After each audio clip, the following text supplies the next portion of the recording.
What's up? Hello, we're in. Howdy doody, everybody. How is it going? Let's see. We're not starting Megamind.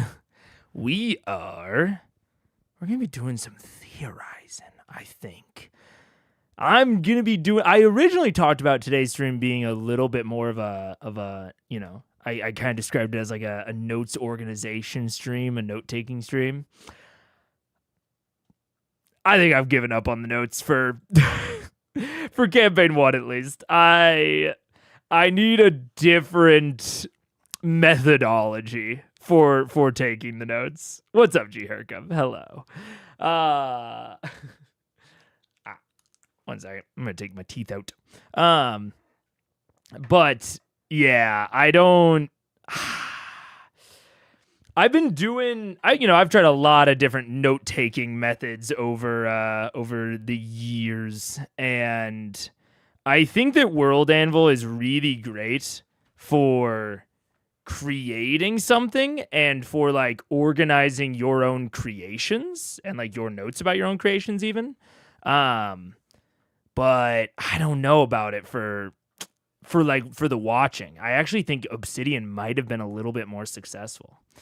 So I don't know. I think I'm giving up on organizing them at the very least for the duration of campaign 1. I'm still going to take notes because I can still like search through my notes, which is really helpful on World Anvil.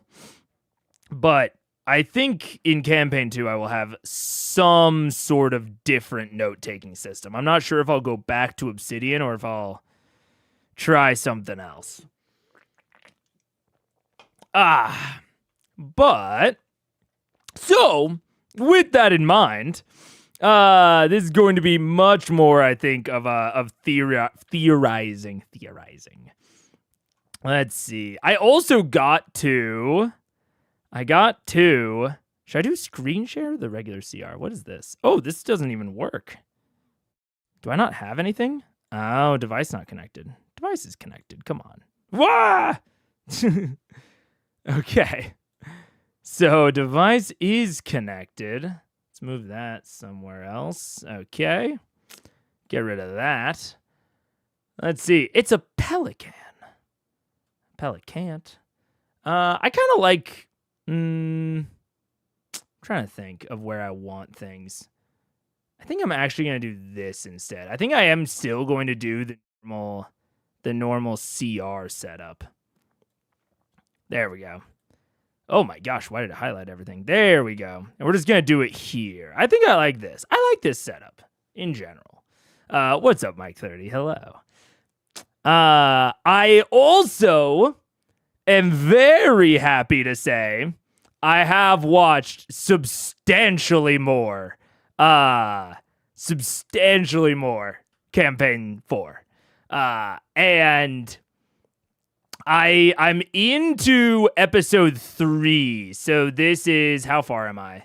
These are just like copies that I made. So I'm probably a little bit over an hour into episode 3. And look, I'll say at this point, I've watched the first episode of, I'll put it this way. I've watched the first episode of maybe 10 actual plays. I've watched the second episode of probably more like 6. As of episode 2, this is my favorite actual play I've ever seen. And I think like 90% of it comes down to people that are more comfortable from the very beginning, right?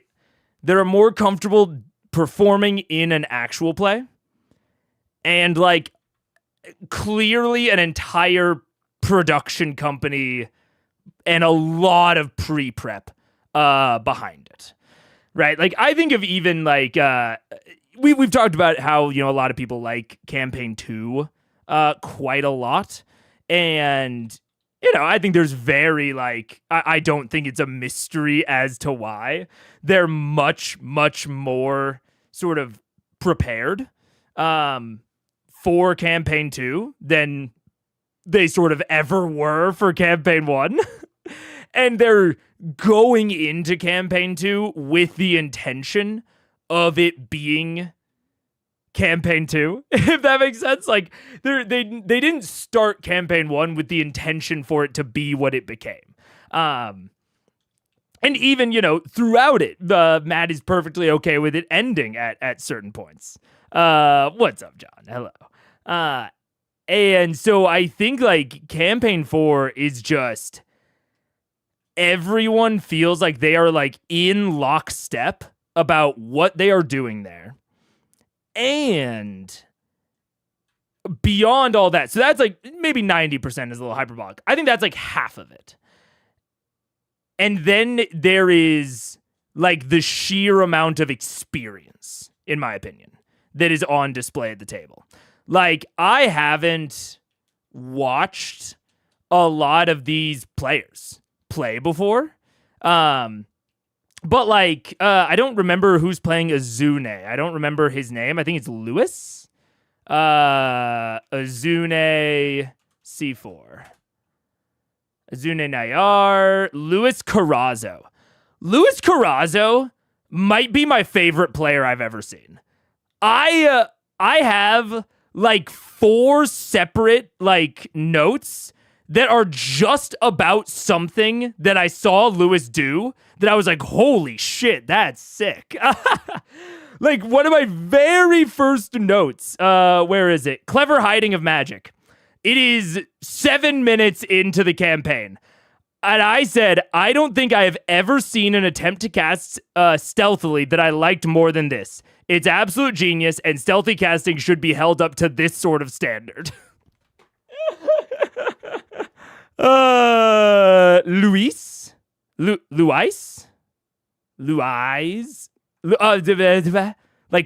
eyes. But he's fucking sick. Luis? Am I really pronouncing it wrong, or are you fucking with me? I can't tell. You're kind of a jokester sometimes, Ross. I can't tell if you're fucking with me or not. Let's see. Go to preview mode. Wait, what? Where's old version edit? Excuse me? Is there no way to get to old version edit? Oh, that's so weird now. Lewis.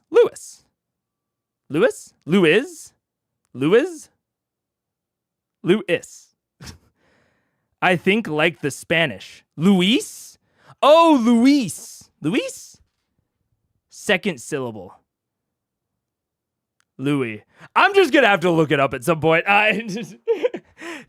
Chat trying to communicate pronunciation to me is maybe the worst use case of chat ever. Not to blame you guys for trying, but it's the hardest thing in the world to try and communicate back and forth. Pronounce it in Spanish? I guess I would say Luis. Luis in Spanish is, I think, how I would pronounce it, but I guess that sounds French. I don't know. Anyways, but he's great. And I mean, I'd say the first episode was tough. The first episode reminded me a lot of the first, I don't know, I haven't seen AC4 yet. I'm not going to go into too many specifics. But unless people ask, I don't know. I think I'm down with being spoiler rich on C4 because we're so at the beginning that there's very little to actually spoil at this point. But the end of episode 2 is was an amazing plot hook for me personally. Are we talking C1 or 4? Both. I'm mostly talking about C4 because people have been asking me about my opinions on it recently. And then we're going to go kind of back to C1. But episode 1 was tough. I think it made a lot of sense. And like, I can't really blame it in any way, but it kind of reminds me of like, if you've read Stormlight Archives, it reminds me of the first book of that, where it's very heavy. There's a lot of lore being dropped. There's a lot of kind of things going on and things to remember. And then it's like episodes 2 and 3 are slowly like whittling that down and not actually like not introducing a super amount more. And so I think it's getting like more handleable as we kind of get into it. So yeah, but I'm really liking it so far. And if anyone has any specific questions, I'll feel free to ask. But overall, I am incredibly positive on it. I'll put it that way. And oh, what's up? Oh, okay. I'm incredibly positive on it, and I still don't know exactly like any type of consistent content I'm going to do. I'm glad I haven't locked myself into a format for it yet, because it's already different than I kind of anticipated it being. And so I'm going to continue kind of holding off on doing anything consistently until I see what the split table sort of setup and vibe is. So yeah, I think so. Not fucking around. But yeah. Robbie is Kerrigan. What?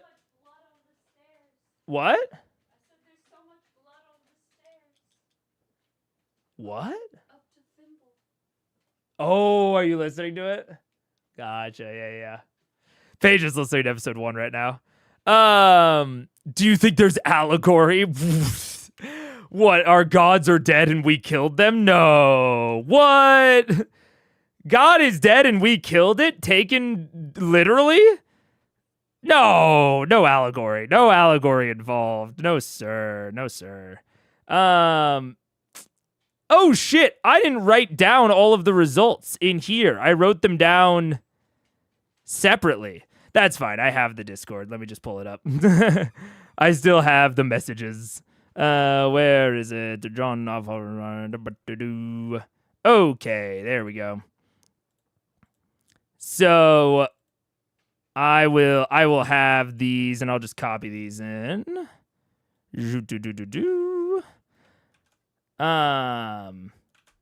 There we go. Okay. I would like to know your thoughts of Octus and Bolaire. Octus, I'm sort of reserving opinion on. Him and Tayor both. I think that Octus and Tayor are going to be people that I won't like guarantee that I don't know if I'll enjoy them or not necessarily, but I think I will enjoy them much more once they are kind of with their consistent table.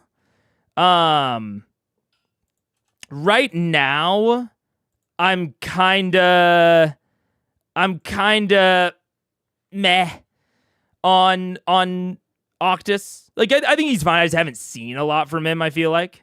And I don't think that that's bad. Like, some characters are just structured in a way where they're not going to kind of give it up immediately. Like, say, maybe Murphy or Wikander or Tyranny, right? They're kind of showing you what's up from moment one.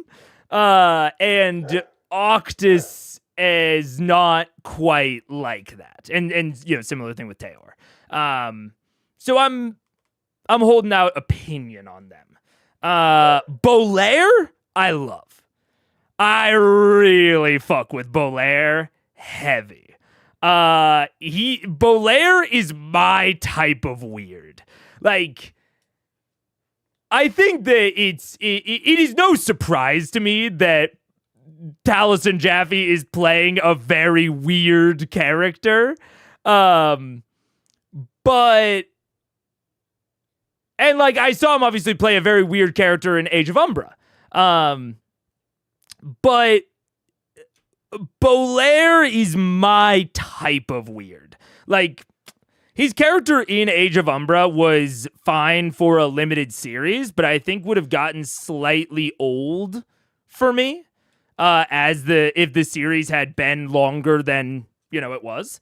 Whereas Bolaire, like, I'm down for the long haul with Bolaire. I'm really into his flavor of strange. Yeah. And I think I like that he doesn't feel like he is purposefully off-putting. It feels like that's just how he is. Which I dig a lot. If I didn't know Robbie Damon had showed up in CR, I might never start watching. I don't know. I mean, I know Robbie from C4 so far. Kerrigan's honestly the character I'm the least interested in by far. And this is like, I'm also kind of holding out opinion. And I think I'm very negatively biased against Kerrigan because I've known several Kerrigans in my life. And I am, we'll say I'm very, very negatively biased in that direction. So I'm saving judgment. Robbie seems fine. But I, at least, at first, I'm not really, I don't care about Kerrigan is how I'll put it. I don't really care to see more or learn more about him, but I will. And, hopefully I like him more as I do. Let's see. I would like to know your thoughts on Octa. Oh, yeah.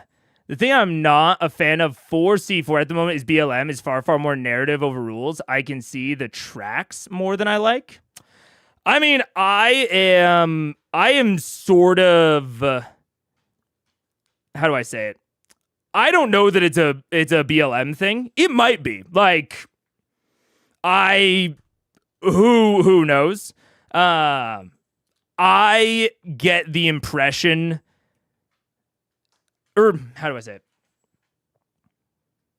I can't tell if the tracks are there because of Brennan or because this is the intro. This is like the prologue before the tables actually split apart. And they need to get some things done during the prologue. Like while everyone is together. Yeah, exactly. Kind of what Mike 30 is saying is like, I don't know if it's actually BLM or if it's just the fact that we're in this very planned overture. And I actually have a note that's actually kind of somewhat relevant here. It's has to do with the way that episode 2, oh no, not the image. The way that episode 2 started. Oh my god. They just did an update to World Anvil that is cool in some ways, but is also confusing to me.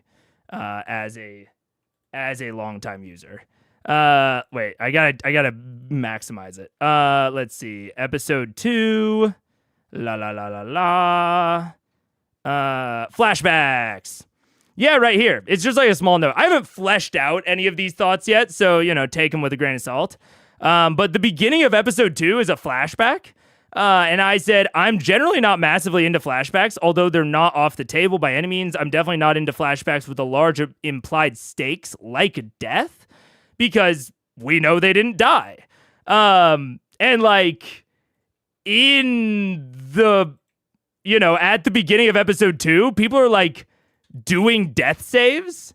And I'm kind of like, why are we doing death saves right now? Like, we know that you're at the funeral in the future. What are we doing here? And so those are the sorts of moments where I'm kind of with you on, like, there is narrative here, but it's very obvious, like, kind of where the, like, what track we're on. And I'm curious to see how those tracks diverge once we actually get into the more standard story. I've heard Matt's character has been giving that guy vibes. Maybe. I mean, he's very antagonistic, which is, I think, part of that guy vibes, if I understand what you're saying, because it's obviously a kind of a purposefully vague term.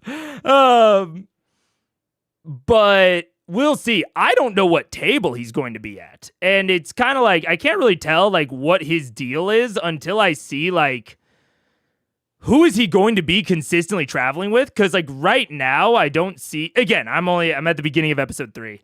I don't see any particular reason for him to, like, join up with anyone. It seems like he might have just gotten, like, a reason from his dad, I think. But we'll have to see. I think in my head, like, you know, sort of like main character, like that guy sort of vibes is like, it's very dependent upon how they interact with others. And one of the weird things about this overture is that they can be, like, characters that are not going to be at the same table absolutely can be actively antagonistic to each other because they're not going to need to be in the same party and, like, work together.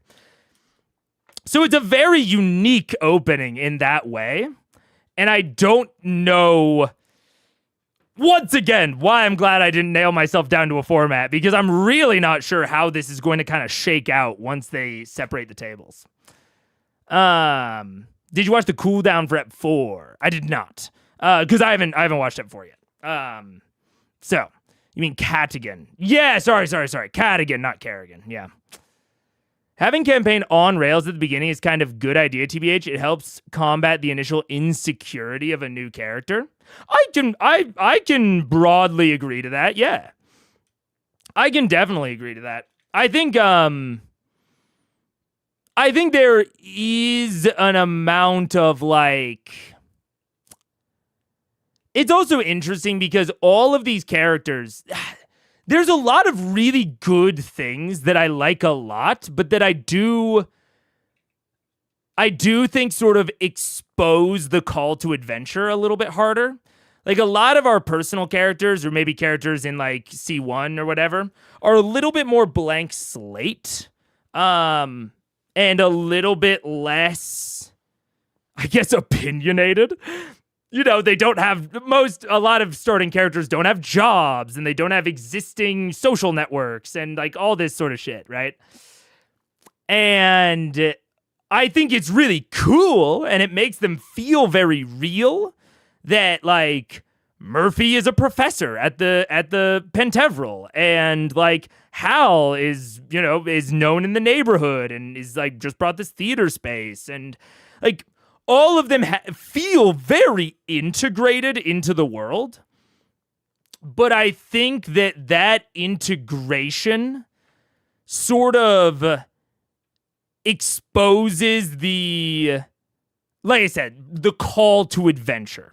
And I think that, to Brennan's credit, I think Theazi is a really good conceit for, like, how that is happening. I think Theazi's death is a very good conceit, but it, like, immediately starts with, like, conspiracy of, like, oh, we had this plan and it, like, went off the rails, and oh my gosh, how did it go off the rails? And it's like, okay, very clear investigation plot, right?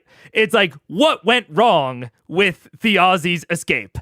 Call to adventure. But you need that sort of obvious call to adventure to get established characters to go out and adventure. So I think it's weird because, like, you know, and I can't speak for Brennan in general because I've only seen a little bit of Fantasy High, but, like, this doesn't feel as much like a Brennan thing. It feels more like a campaign thing overall. Now, like I said, that's just my initial feeling on it. we will see as we progress. My feelings might change. But like I feel very like it's a very different tone for me comparing this to like Fantasy High. Like this doesn't feel anything like Fantasy High to me, even in like Brennan's DMing style. And in like the amount of like on rails that there is. Yeah. It's very this introduction is interesting. I don't think I'll know if I would have preferred it this way or preferred for them to immediately be split. And I don't think I'll know until we're a decent amount of the way in. Yeah. Yeah. Are we watching ACR or only Juicy Theorizing? Only Juicy Theorizing. No watching today. No watching today. Yeah.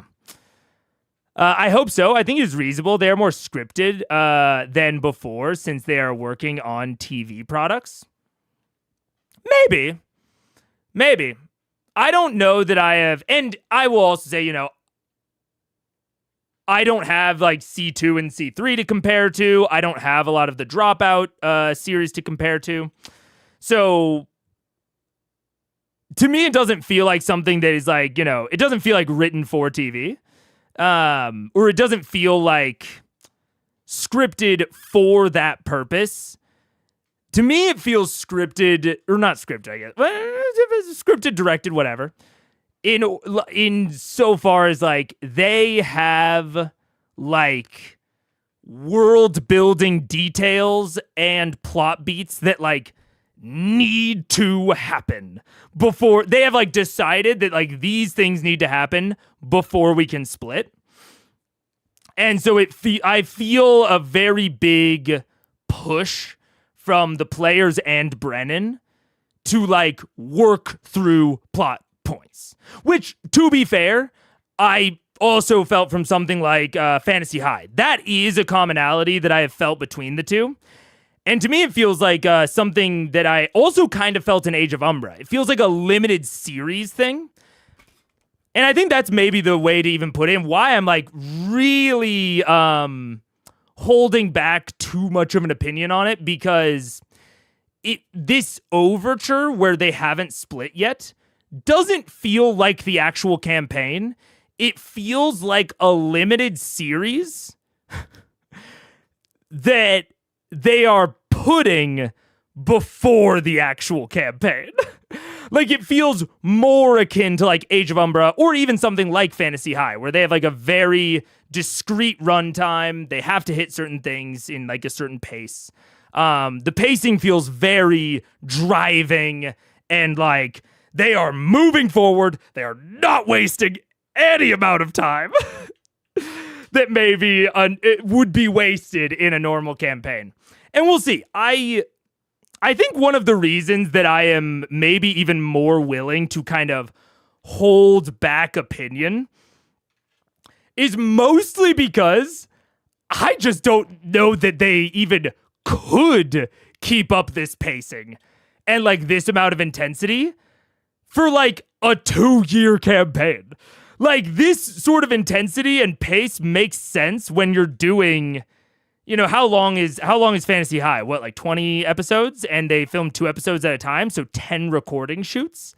Somewhere between 10 and 20 recording shoots. I believe that you can keep up that sort of pace for 10 or 20 recording shoots. I don't believe you can keep it up for 2 years. I just don't believe it. So I'm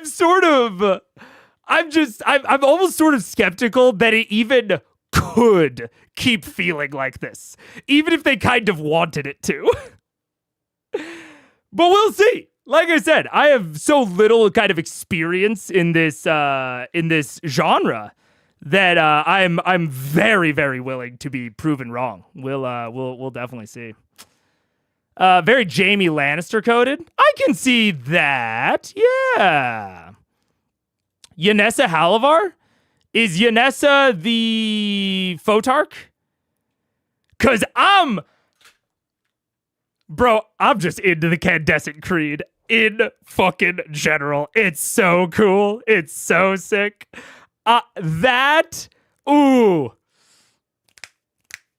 The Candescent Creed is like, I don't even know how to say it. I don't know if I'm going to be following all three tables. Like, I'm not even necessarily committing to following all three tables consistently. I will be following the table that Wick and Tyranny are at. 1,000,000%. Wick and Tyranny are my favorite. The Candescent Creed is my favorite. It's like one of the like plot or world building things. It's maybe one of the most like individually interesting world building kind of points that I have ever seen in an actual play. And like it's up there in terms of media in general. I am super fucking into it. Yeah. Oh man. I've been thinking Seeker's Table since Ep 2 for Matt's character, not saying if I'm right or not. Yeah, I mean I could maybe see that. Like I just don't know. Yeah. The Juicy Theory stream. I am talking about Campaign 4, yes. It's just clear they definitely worked each other into their backstory, so it's not 13 random people going, I know nothing about any of you. Yeah. But I think there is like a driving, like, we need to hit these things force as well. Yeah. Yeah. Would be a waste of time, so I think the pacing will definitely revolve somewhat around getting objectives done. I think it will be absolutely in the beginning, absolutely, yeah. I think the intensity will be higher than normal because they're aiming for 120 episodes for C4. 120 divided by 3 is 40. So each table would only have 40. Oh, I didn't know that they were aiming for a certain episode count. Interesting. Okay. I mean, honestly, you're not wrong then, John. If they're aiming for 120 episodes, you know, we'll see. But that is the ep count is a guess. Oh, if they are aiming for 120 episodes. 120 is the pattern. I see. Okay. Gotcha. Yeah. And I mean, even 40, like, that's fast for a normal campaign, but it's, like, kind of slow for a Dimension 20 campaign. It's, like, in this middle spot. So we'll have to see. I don't know. I'm very interested in how self-directed it will be. Yeah. I'm so into the New Age religion, how Sam plays it. I am so... Ooh, I'm so into it. What if Wick and Tyranny were at different tables? I think that would be a tragedy. I think that would be a fucking tragedy if they were at different tables. I love them together. And especially at the beginning of episode 3 when they're like, you know, talking in his bathroom and they're like, you know, it's kind of all coming out. I love their dynamic. I love Wick. I love Tyranny. Like, I like them individually. I think they're a great buddy cop team. Like, they're like the ultimate good cop, bad cop, because the bad cop doesn't want to be bad, and the good cop is now disillusioned to what good is. I love it. I love him. I like Wick because he's similar to the Sorcerer Warlock I built. Fully thought he was a cleric. Yeah, and I mean, look, like I said, I'm not gonna get into like unnecessary details, but if you haven't seen it and you're worried about spoilers, I'm not gonna be controlling spoilers too hard. Because I would love to talk about it. I also totally thought he was a cleric, and this is one of, if not the coolest sorceress backstory I have ever encountered. And like, especially him not knowing that he was a sorcerer. Because, like, obviously, fucking Sam knows. But he played it so straight, and man, it was so cool. It was episode 2 really hooked me, and the beginning of episode 3. It really hooked me, largely because of Wiccan tyranny. Oh man. Yeah. I agree that would be a weird choice, but would you still watch both tables if they were split? We'll see. I'm not committing to anything, especially because, like I said, this is already different than I thought it would be. So I'm especially not committing to anything now. Agony must be protected at all costs. I do like Agony. I love the sisters. Tyranny, enmity, agony. Oh god, what's the fourth? Tyranny, enmity, agony. Agony. I have a note on it, but man, it's so good. But what about Teor's light healing magic? I mean, cruelty. Yeah, cruelty. That's right. I'm super interested in, like, the background lore. And I could see the most consistent thing I do being theorizing streams about it. Because, like, there's very, like, oh my god, yeah. There's, like, very interesting stuff around, like, okay, so they killed the gods, but that does not mean that, like, the cosmology is just empty. Like, there are still external beings to the material plane, even if the gods are dead, and there are these sort of godly remnants hanging around. And, like, there are the old servants of the gods are, I don't know, man. It's so, I love the rabid feral celestials. That's such a cool choice. And I'm sure it's not like a purely unique choice. I'm sure that sort of thing has existed in fiction before, but I've never been exposed to it. I love the feral celestial angle. I like so many of the choices. We've talked about before. I love and adore, and I think it is one of the reasons that Brandon Sanderson's Cosmere works, is because Brandon Sanderson's magic systems are always incredibly focused on magical materials, which is something that is so easy to world build off of in an interesting way.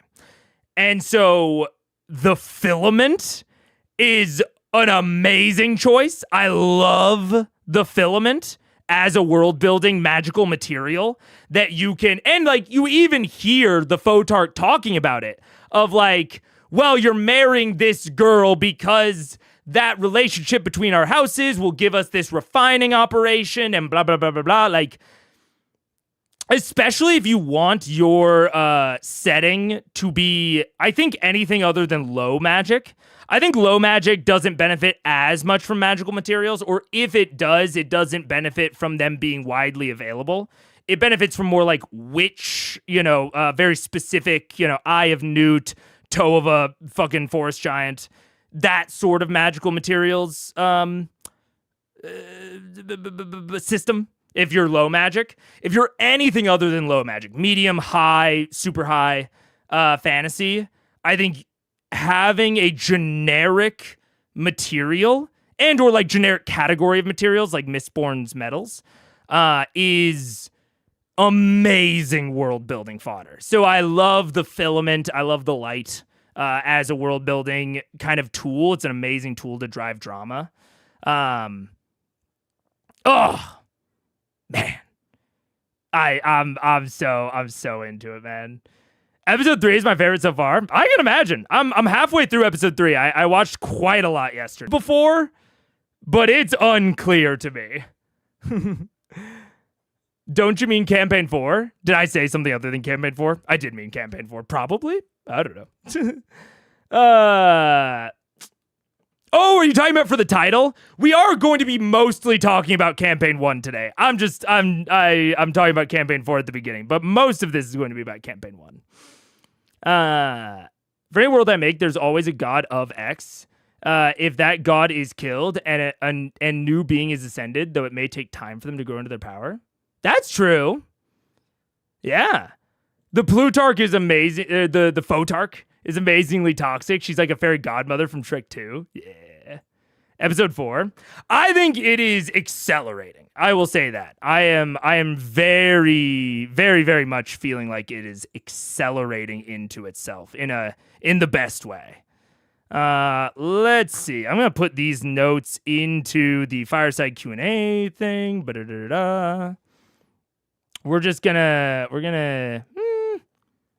gonna put it at the very end. And boop. Oh God, that was terrible. Why is it pasting like that? Man. Okay, well, I'll paste it in now, but then we'll use the this because it's just better formatted, and I don't know how to carry over the formatting. Okay.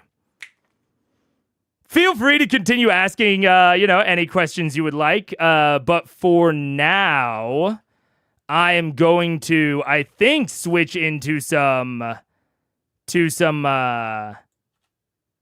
C1 theorizing. There we go. Let's see. Poll choices. It was drow. La la la. Interest in VM. Okay. So I think... Let's see. I do recommend watching the episode cooldowns on Beacon with the exception of the first one, as it does contain some spoilers for CR3. I do not have Beacon, and I'm not planning on getting it. We'll see. But that... Oh, did my application crash? No, we're still live. Okay. But that did crash. Uh-oh, that's not good. Whatever, that's fine. But as of the moment, I'm not planning on getting Beacon, and I'm not planning on watching the cooldowns, but maybe in the future. I'm also not, explicitly planning against it, so we'll see. Let's figure out how Vox failed to kill Kima and how she's the BBG for C4. Kima is a planeswalker and has traversed from Exandria to Ahriman. That makes sense. Okay, all right. Okay. Now, I already started talking about fucking these poll results. Okay, the drow doesn't matter. I mean, we can basically ignore that. It's not gonna... I don't think that is going to be hyper relevant, we might say. Wait, hidden secret. Yeah, there we go. The ziggurat. Okay. Now, a baker that is bring Terry home. A baker that is meant to bring Terry home, whose hidden secret is something to do with the ziggurat. And Matt, specifically in the fireside chat, said, just put ziggurat, as if there were more complicated ideas in chat, and he immediately had a thought. So, he just wanted to put ziggurat as a vague thing, right? So it is a Dro baker bringing Terry home, knows something about Ziggy. I've thought about it a little bit since, and ooh, man, I think it is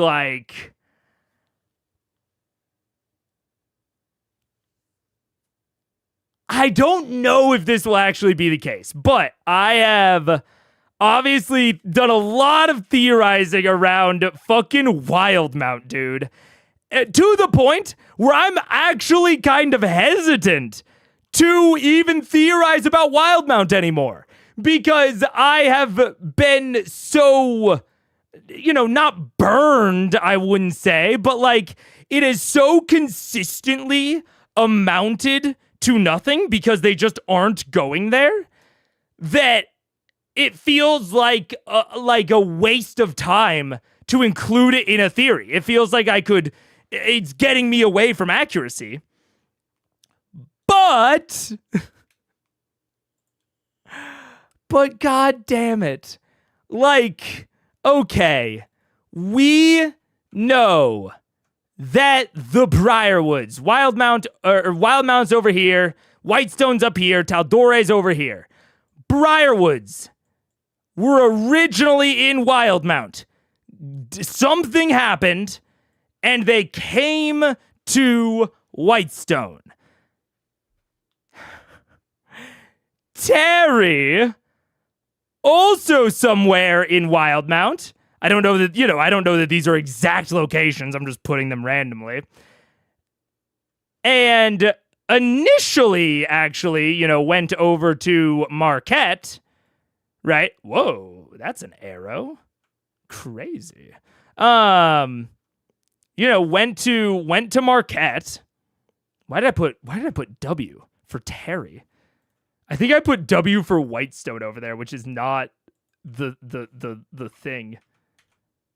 There we go. Terry. And we know that Terry's dad is in real estate. Now, there's something I want to look up. I know that we have gotten more information into Terry's parents. Terry. Oh, I don't know when it would have even been. Let me see. Simi y'all. Okay. When did Terry come in? Sometime in the 80s, I think. And we got some info about Terry's parents somewhere in here. First mate of the Tempest Fang, businessman of the seas. So Terry's already with us at this point in 87.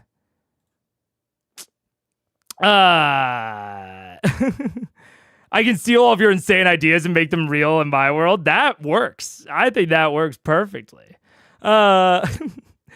Did you make it to Murray's scene in the university in Ep 3? There's something from the cooldown that I want to share, but I don't want to spoil. Yes, I did. Where the House Taconis patriarch came in looking for Octus. Yes. And Marisha rolls the nat 1. Tough. Very, very tough. Oh no, I hope Scanlan's soul didn't get trapped on Viscon.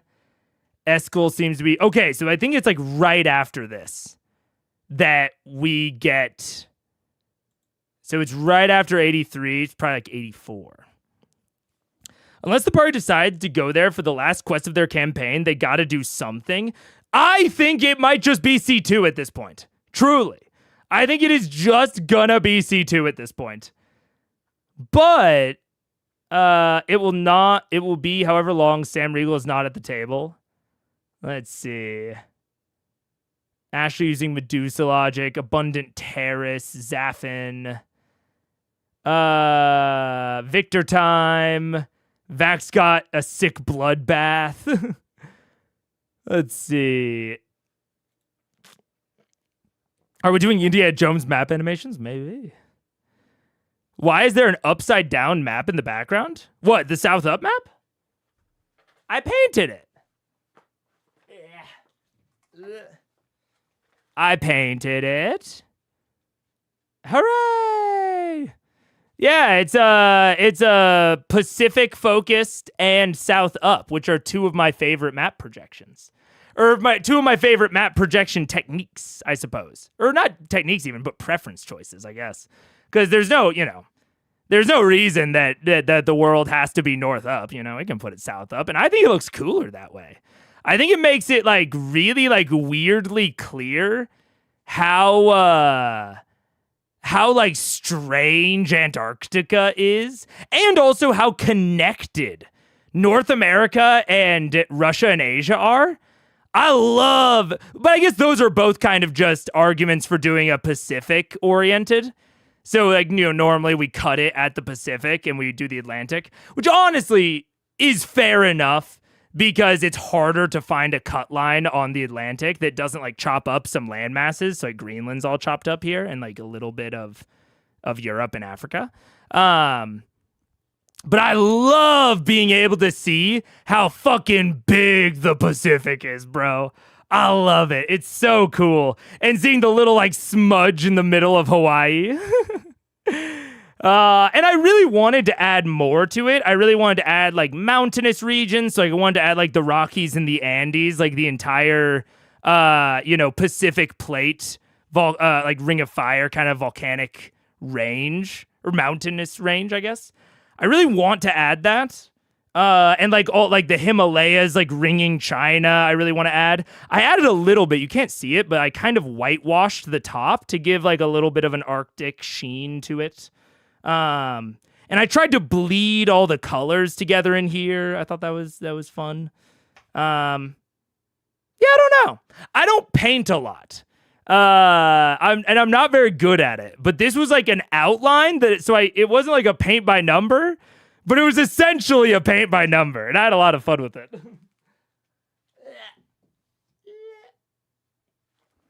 My headphone cable's a little short. But yeah, that map kind of makes the land look like fire. Da, da, da, da, da. During the cooldown, they were joking about who was the closest to die. Brand made it clear that it was Murray. Few more words, talking shit, and she would be Gonzo. He saved her. Oh, it was intensely clear to me. I think Brennan said out loud, like, you're a few words. Like, I think the character, the Taconis patriarch, like said, like, if you say anything else, I will kill you where you stand. I did not feel as though he was bluffing. I think Marisha was very much playing with fire in that fucking scene. It was very clear to me. That was crazy. That shit was wild. Let's see. Where Keyleth is a Skyrim alchemist. Scanlan was just happy to have escaped the torments and temptations of life. Oh, Terry and Darrington! Terry and Darrington, episode 85. Okay. It's somewhere in the episodes after this that we get some info on his parents. Let's see. La la la la la. Where is it? Terry's father is a businessman. Terry's mother is a saint. What were mom and dad like? They're still alive. There's no... Where? All right, whatever. They're wonderful people, my father. My father's a very talented businessman. He can be hard at times. He has great expectations. My mother is a saint. She's perfect in every way. She's wonderful. What's your father's business? He's in real estate. He buys and sells properties, charges rent, taxes, a land baron. So bored right now. He owns a lot of things, places, and makes a lot of money off those places. Okay. That seems consistent with what we've gotten so far about Terry's dad. So my thought is that, right, when, like, the Briarwoods were wild Mountain royalty, right? Or they were, sorry, nobility. I shouldn't say royalty. So they would have had estates. And when they were run out of the country, who do those estates go to? I feel it to be likely that maybe the land baron of Terry's dad maybe went and slurped some of them up. Because I don't think that Well, okay, I think there's kind of one of two options. Either the ziggurat was on the Briarwood estate. Actually, no. I don't think there's one of two options. I think there's one option that makes more sense than the other. I think they did not slurp up the Briarwood estate. I think the Briarwoods were originally just normal wild mountain royalty because Delilah makes it pretty clear that she got involved with Vecna for her husband, Silas. She makes it pretty clear that, like, a lot of this occult bullshit is for Silas. And not that, like, this was a thing that they did together, right? This was not like this wasn't like them carrying on a secret occult tradition within the Briarwood family tree. This feels like something she newly got into in order to bring Silas back from the dead. So, the other thing that we know is that Vecna's laboratory is in Wildmount. So we have somewhere over here, we have Vecna's laboratory. Assumingly, or maybe possibly, a ziggurat. Maybe a ziggurat, maybe not. I'm not saying one way or the other, honestly. But we have the Vecna lab. And it seems reasonable to me that the sort of series of events, right, is kind of thus. Let's get a clean sheet. Let's agree to call them Ziggy. Ziggy A, Ziggy A. Say, na. So the Briarwoods get married. Wait, maybe I shouldn't try to write this. I have a text tool. So, oh my God, I need to zoom in so much. Okay. Briarwoods married. Okay. Next. I'm going to put married. Married. Next. Silas dies. Next. Delilah gets into the occult. Occult to try to res Silas. Okay. Maybe I'll put numbers so I can make it clear when it's a line wrap versus otherwise. So you get to be 2 and you get to be 3 and then there we go. No, not 4. Damn it. Well, that's fine. 4. Maybe I can shift tab or shift enter. Nope. Marat. Well, that's fine. 4. Delilah finds Vecna's old lab. Parentheses. The land is owned.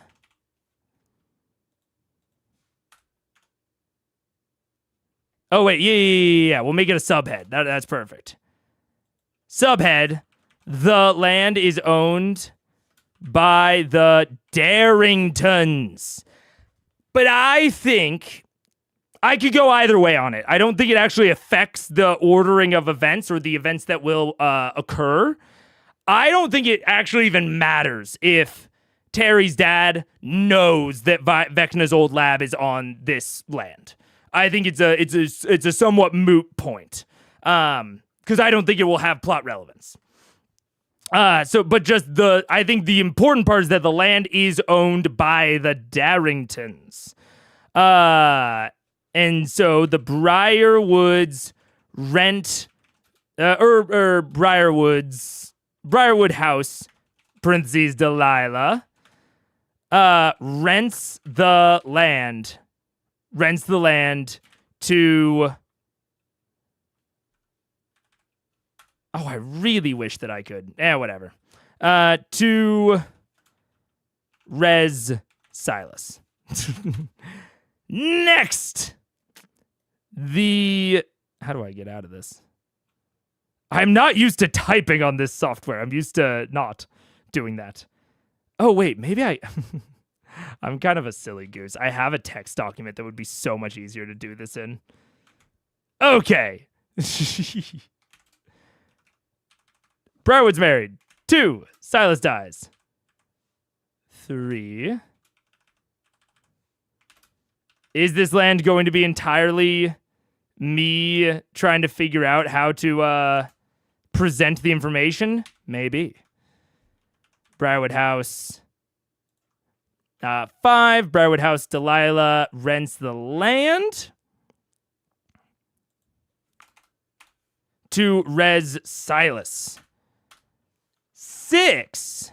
Now, this is a bit of a leap that I am making just because it makes the order of events even more kind of controlled and and very clean.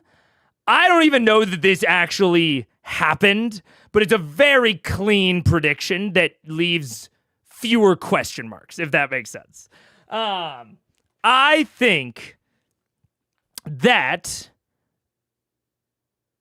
the Darringtons provide some amount of staff to the estate that Delilah is renting, like how a landlord might have a handyman on payroll. Is that a blue-footed booby? It is. Is a blue-footed? I think so. I mean, maybe. I don't know. My background changes every day. I don't know what I set to make that happen, but I like it. The backgrounds are cool sometimes. Wait, let me see. I can put, just so it's less distracting, I'll put the map up there. So, the Darringtons provide some amount of staff to the estate that Delilah is renting, including a baker. The baker eventually discovers the occult rituals that Delilah is performing after Silas is resurrected. Maybe I won't even say eventually. So, like, Silas gets resurrected, and the baker's like, who the fuck is that? And possibly even, escapes them trying to murder him to silence him. Baker reports the Briarwoods and Dr. Anna Ripley to King Bertrand Dwendal, who is one of 3 names on Animus, and who is, like, almost has to be Wild Mountain royalty.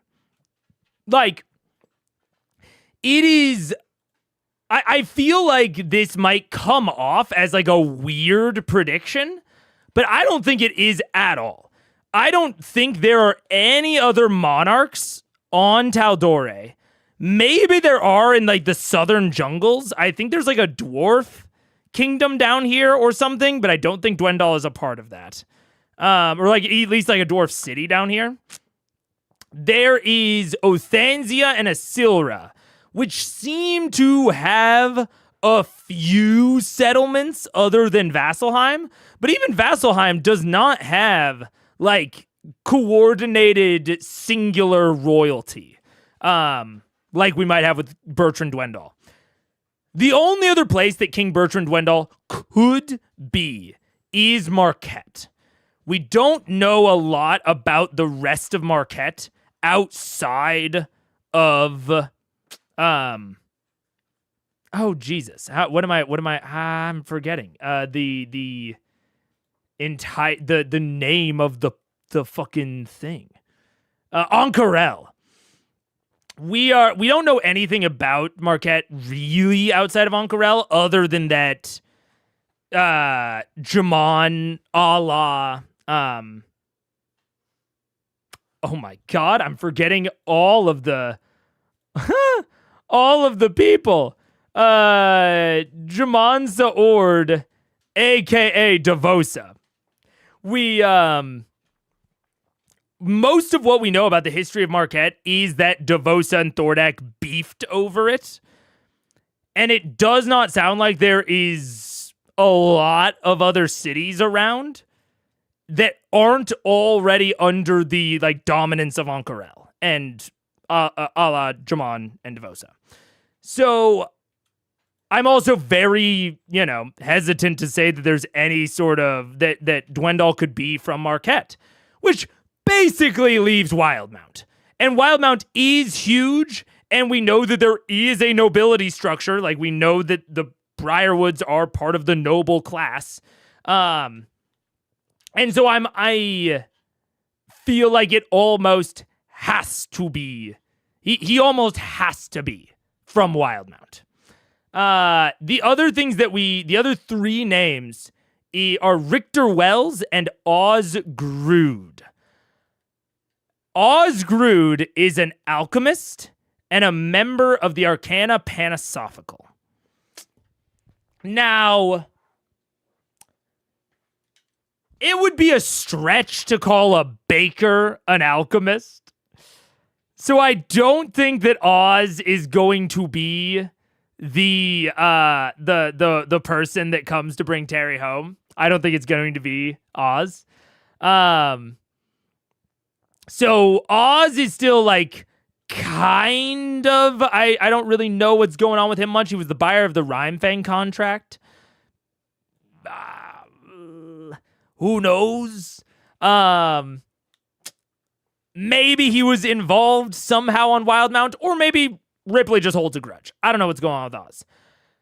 And then Richter Wells, we know literally nothing about. We know actively nothing about Richter Wells, from my understanding. So, I am going to make the leap that the baker is Richter Wells. I think when he is introduced, we are going to meet him. He is going to be Richter Wells, including a baker named Richter Wells, one of the names on Animus. And I think the reason he is on Animus is that he reported the Briarwoods and Ripley and their whole operation to Dwendal. That is my theory. And so Richter, that's how he got on Animus, and that is why the Briarwoods were ultimately kicked out of Wildemount. Dwendal, and fuck it, we'll say Osgrood. Dwendal and Oz and the rest of the Wildemount establishment kick the Briarwoods out of Wildemount. Maybe they think they killed them, but they're just wrong, or they know that the Briarwoods are still, or were still, I should say, were still around and just consider it the rest of the world's problem. Which, to be fair, whatever country Osgrood was in, or not Osgrood, Bertrand Dwendal was in, did not seem to be hit by the Chroma Conclave. Or if they did, it was very transitive, right? It was very transitive. Like, I guess we don't fully know where Raishan was in like the early days, but I think it's kind of implied that she wasn't like setting up a lair for the long term. So I don't think she was setting up a lair in Wildmount. So I think whatever country Dwendal runs did not get involved in the Chroma Conclave. Like, they stayed out of it, and they didn't seem to get touched.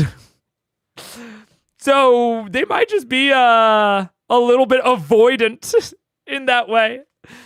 Are you aware that pansophical is a real word? Usually used in the form of pansophism, though. Careful with Googling, though. I'll just Google pansophism. Pansophism. The idea of universal wisdom or knowledge, a concept primarily associated with 17th century Czech educator John Amos Comenius. Pedagogy. All right, let's go to the Wikipedia page. Pansophy. Educational Czech second grade interest was furthering the Baconian attempt at the organization of all human knowledge. He became one of the leaders in the encyclopedic or pansophic movement of the 17th century. I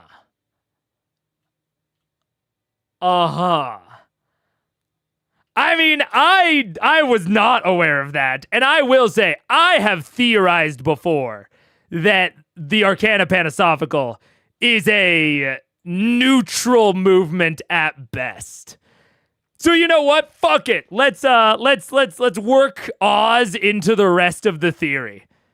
All right, let's work Oz into the rest of the theory. Let's see. We'll say Delilah finds Vecna's old lab. Possibly. You know what? Oh, okay. Wait. I have a little bit of a... Okay, I'm going to slightly alter the theory just to work in Osgrood. Because I think that this form of the theory is just as reasonable. Because we know that Delilah was in the Arcana Pansophical. So, we'll say the Briarwood's married. Delilah and or Silas, maybe, get into the Arcana Pansophical.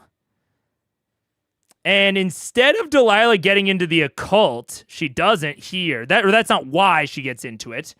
We're going to say that first,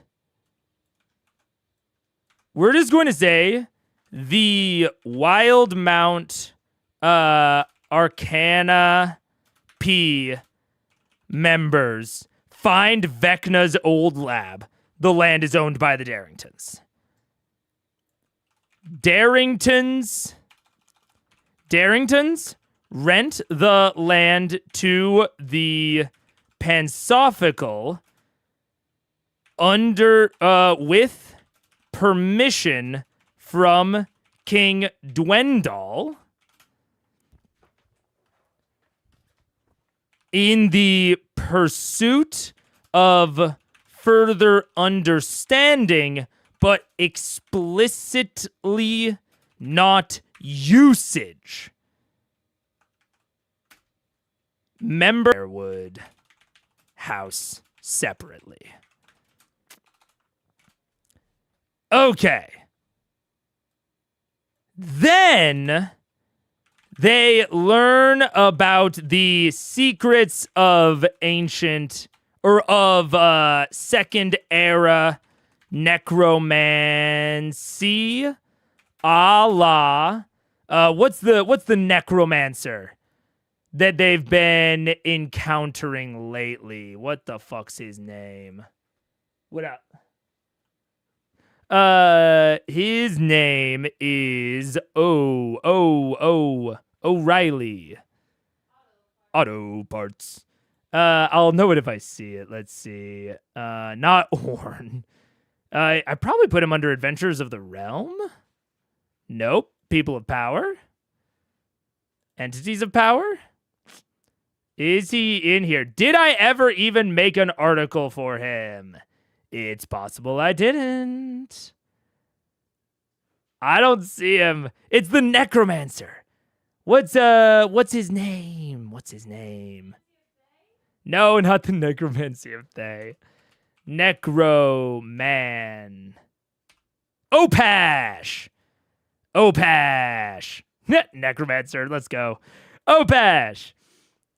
So I think, let's see, they learn about the secrets of second era necromancy a la Opash.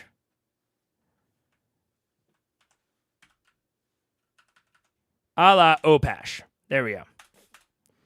I'm just gonna make these dots instead of numbers because it's hard to reorder them if I make them numbers or harder. Let's see. Okay. So then, okay, we'll put this one up here. Darringtons rent the land of the Pansophical. They also provide some amount of staff. The Pansophical learns about the secrets of second era necromancy a la Opash. The Baker, then, oh no, Silas dies.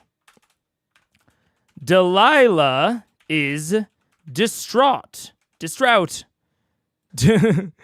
I don't know how you spell distraught. Oh no, it's not gonna tell me. Dust out. Distraught? That feels closer. There we go. It was an A. Delilah is distraught.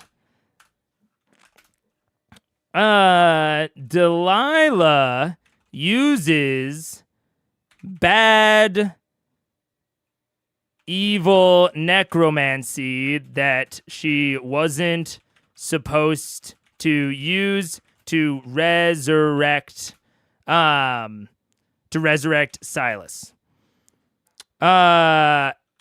Baker either is the only witness or is one of many witnesses. I'm just going to say he is witness. Baker, Richter Wells, and we're going to say Darrington Baker, Richter Wells, is witness to Silas being alive and shit. And or the ritual. Then oh yeah, Arcana P finds out about Silas. Dwendal and the rest of the Wildmount establishment kick the Briarwoods out of Wildmount. Period. Wildmount. Wildmount claims to have killed the Briarwoods to keep the secret about the Vecna lab.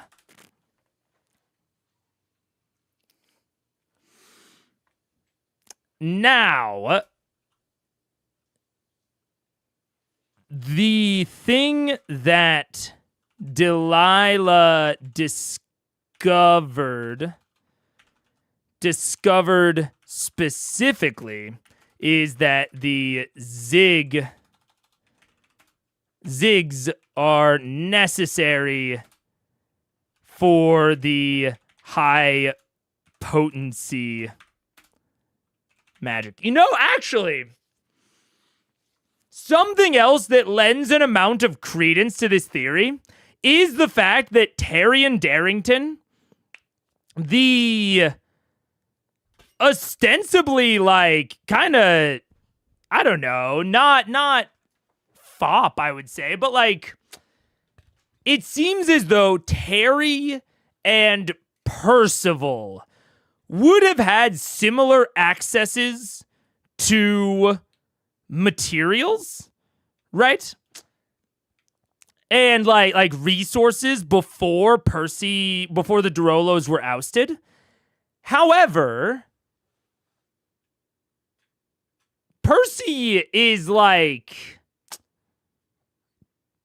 self-teaching all of his stuff, and he's making like guns and like non-magical inventions, largely. He's not enchanting a whole lot of stuff. Like, you know, I made the argument that a lot of his stuff you should just abstract it as magical items. But in the literal sense, they don't seem to be magic items in the same way that Doty is a magic item, or that the potions are magic items, or that his helm or his robe are magic items, right?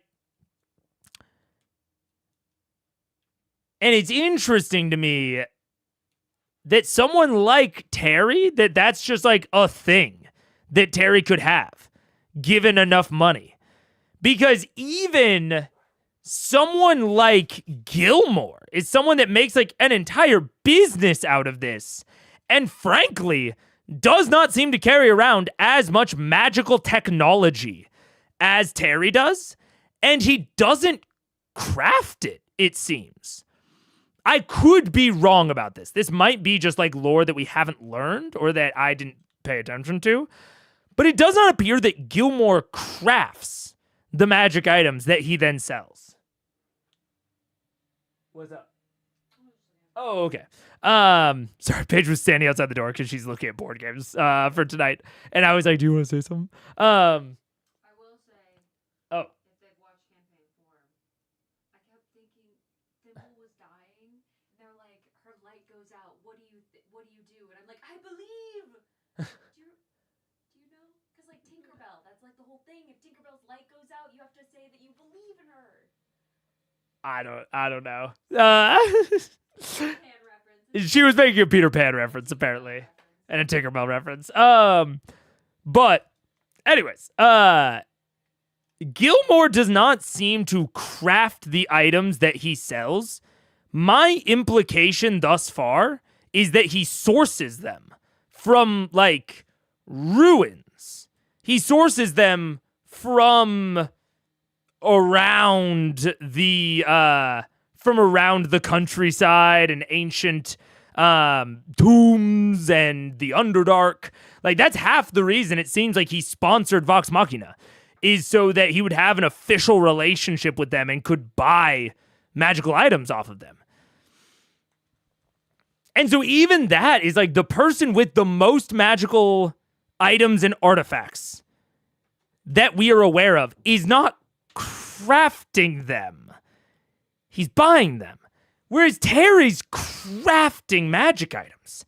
And the only other thing that we know of that is in reference to like crafting powerful artifacts is a siphon. Used as a means of transferring extremely powerful raw magical powers. Several of these were placed strategically throughout the world's crust at these various nexus points as a means of creating extremely powerful relics, like some of the vestiges. Now,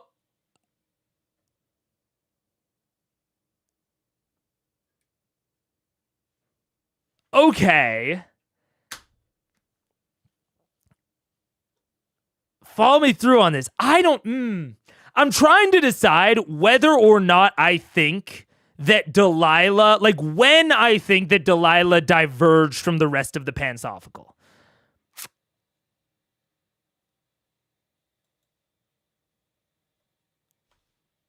Because we also know, I think, that some of the vestiges were created in the Second Era, no? Right? Created during, yeah! created during the First War and the Second War. Weapons of great power, most gifted or created directly by the gods. But we know that it is not all of them were not created by the gods, and some of them were created by the siphons, and the siphons created other stuff. Like, the vestiges of divergence seem like a broadly people-created label. It doesn't seem like there is anything actually specific about vestiges. They just seem to be like a broad, kind of vague, hazy category of magic items. But there doesn't seem to be any hard rules about what makes a vestige. And so I think they learned the secrets of Second Era necromancy. Maybe specifically, they learn the secrets of siphon use. Both its use in creating magical artifacts and enacting powerful necromancy. And necromancy slash planar magic.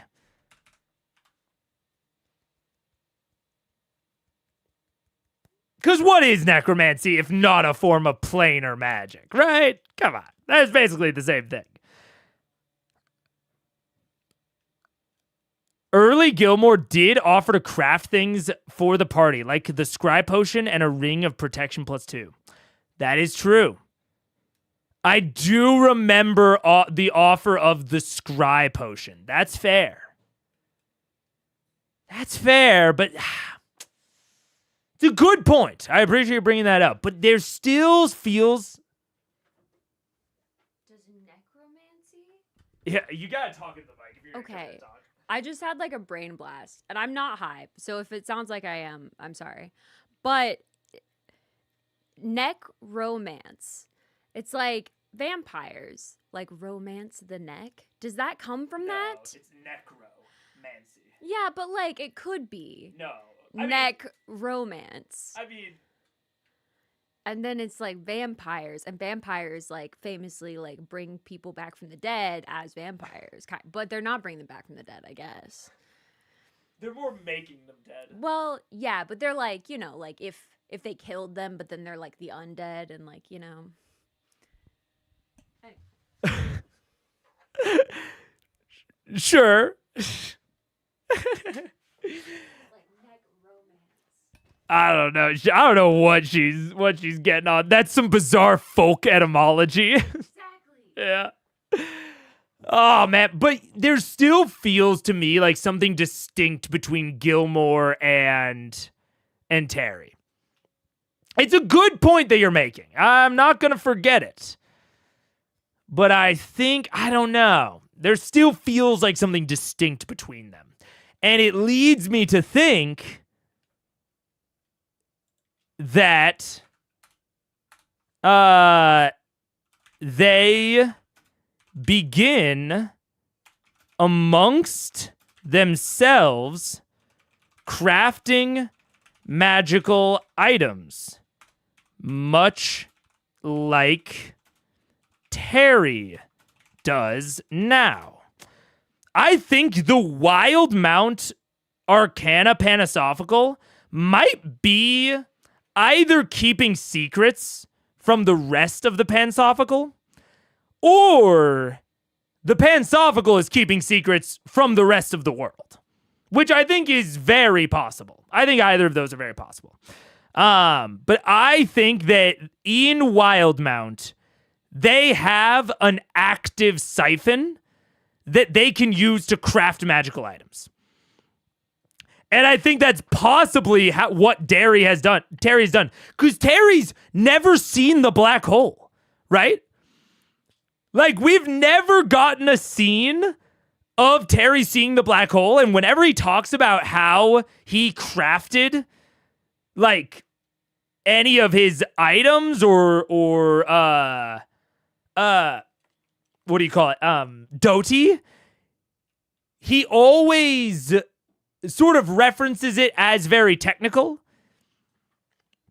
And I mean, I think it's also possible that Terry doesn't even know. It might be that the animating artifact of Doty, like basically his magical power source, was created by the siphon, and then Terry just acquired that power source separately, and it's just like it's available for him to acquire because of his connections, but he didn't specifically craft that. It might be like even the gems in his helm, where he crafted the helm, but the gems themselves were crafted by the siphon, by the Pansophical, and Terry just has access to those special, kind of off-market materials because of his family's connections. That actually seems more likely to me. I don't think you would make Terry and Darrington with Sam and give him a bunch of this lore separately. That's C4 shit, That's...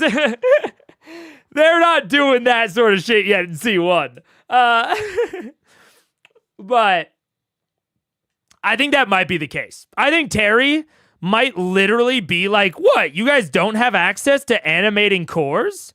Like, I just got them through my father's contacts. Yeah. Dad magic. Greek for dad. Dad magic. And we get black magic from misunderstanding. Do you think the current head of the Cult of Vecna is a known person or will be newly introduced character? I think the Cult of Vecna is in shambles. I think the Cult of Vecna is in total shambles, or the body of Vecna, That's what I'm calling the Vecna cult right now, is the body of Vecna. I think they're in shambles. Maybe they've recovered since the Briarwood arc. Like, there's a power vacuum. Someone certainly would step in. But we haven't gotten anyone introduced since Riskel that is a named character that I think to myself, they are definitely Vecna involved. My best guess, like if you came to me and you said, hey, the in fiction right now, the current leader that is in fiction right now has been introduced. Like if that's the sort of framing we're going with, I know you're not coming to me saying that, but in a hypothetical, if you did come to me and say that, and you were like, knowing that you have heard their name before, who do you think it is? I would say Daddy Daxio. I would say Daddy Daxio, the dude that Fort Daxio is named after. It's not Riskel, it's Mikhail. I think it is Mikhail Daxio. And that is like off of vibes and also off of like, how would Riskel have gotten involved in this sort of thing? Like, there doesn't seem to be any connectivity, really, between Wildmount and Tal'Dorei. Tal'Dorei seems broadly way more like trade-oriented, diplomatically connected to both Asilra and Marquette. Like, they're working with Marquette on the airships. They're trading back and forth really frequently to Asilra and Othanzia. Like, there seems to be a strong diplomatic trade block with these three continents that does not include Wildmount. Like, maybe Asilra and Marquette have, trades with Wildmount, and like maybe there's some, trading and diplomacy between Tal'Dorei and Wildmount, but it seems broadly lacking, especially because, Iman is on the other side of the continent. This side of the continent seems to be broadly underdeveloped, save for Whitestone, which seems to be a quasi-independent city-state, right? And even, like, Iman is interfacing with Marquette via Whitestone. So, like, the Briarwoods are coming to Iman in order to interface with the Imanian Tal'Doran government regarding the bridge to Wildmount. Right? The Emperor is not interfacing with Wildmount. They're using the Briarwoods as these intermediaries. And that's why the Emperor never finds out that the bridge is fake. So, with all that in mind, how would... Exactly, Set Theshalo. Exactly. Like, broadly, the east coast of Tal'Dorei seems much less developed. And it does seem like, they've made it pretty explicit that this sea in between Wildmount and Tal'Dorei, I think they call it like the Sea of Storms or something. They've made it very clear that like this sea is much harder to sail. That's why they're building the bridge, is because it's really fucking hard to sail across this. And it seems like one of the motivations for investing in the airships is because that will make trade over to Wildmount a little bit easier. So it all makes sense. It all makes total sense to me. And thereby, how would Riskel have gotten involved with all this? Right? If Vecna seems to be... I guess the assumption that I'm making is that the body of Vecna is a sort of Wildmount-based cult. Sort of Fallen Gong-esque. Am I thinking of the right thing? I think I am.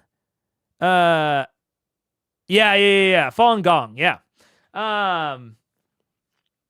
But it seems like it's at least Wildmount based, but I don't know how it is spreading sort of off continent, if that makes sense. And it seems to me as though the general of an army that is assumingly, going abroad occasionally, maybe visiting forts and encampments and meeting with other governments and maybe, perpetuating campaigns abroad, right? It seems like a general has a lot more opportunity to encounter this sort of thing abroad than an architect. Which is what Riskel was. Now, it's always possible, Riskel fell in with a bad crew and they introduced him to it, Maybe Riskel clearly had at least some contacts in, not the Slayer's take, fucking in the Clasp, right? He knew he had contacts enough to contact them to smuggle him out. So he clearly has some underworld contacts, but it's unclear if that came before or after his Cult of Vecna involvement. But again, this is all assuming that the character has been introduced. I'm honestly somewhat doubtful that the character even has been introduced. But assuming that it has, Mikhail has seemingly the most connection to that of any named character. Because even in not the Slayer's take, even in the Clasp, we've kind of run out of named characters in the Clasp. At least that we've interacted with. I think we've got in like Spiraling Shen, or maybe Modeth, but I think they killed one of those two. I don't know. Even the named characters that are still around in the Clasp we don't know fuck all about. So I'd go with Mikhail, but I'm not even remotely confident on that. Was it ever said that the bridge was fake? It was definitely an inn so they could hypnotize the king, but if VM didn't show up for the gala, they still probably have their own stream, and I don't know, a bridge might help. My understanding is that the bridge was fake, but I wouldn't say I'm super confident in that understanding. That is the understanding I've been operating under, but you could be correct. The bridge might be real. I don't think it is. Especially because I think the understanding was that Whitestone was using a lot of the materials and industry. Like, my understanding is that the bridge was not only like a political smokescreen, but it was a smokescreen for the increase in industry in the actual city. Like, why you didn't have a lot of people leaving and such is because like they were working on this big mega project, and like why they were mining all of the Whitestone out of the surrounding mountains. I don't honestly know if that was ever directly confirmed. But that has been my assumption since, is that the bridge was a smokescreen for their restoration of the ziggurat and their political isolation. It was like a dual purpose illusion, and that an actual physical bridge was not being built. And that also the bridge was a metaphor. I also like my understanding was that the bridge was somewhat symbolic, as like they're building a bridge, just not to Wildmount. So like in case they were fucking Zone of Truth, you know what I'm saying? Like I said, I could have taken that totally incorrectly, but that is how I took it. Is that it was a metaphor. It was a metaphor in case they were interrogated, and a smokescreen to disguise their actions from the outside. Didn't expect to hear that name in a TNT stream. The Fallen Gong, yeah. It's really hard for me to say anything because I know so much about Wildmount, and I cannot begin to remember what you know, what you theorize, and what hasn't even been hinted at. Yeah, that's fair. That's very, very fair. That's why I will almost certainly do some sort of theory streams for C4. Like, kind of no matter what other format I end up doing, or, you know, how it gets worked in, I will almost certainly end up doing some sort of theorizing for that campaign so that we can all be on the same page for it, because that's so much fun. That sounds about right to me. There you go. But yeah, so all of this sort of comes back to, yeah, they begin amongst themselves crafting magical items, using the siphon and knowledge gained from the Vecna lab. One of the things they craft using the siphon and this knowledge is the fucking soul anchor.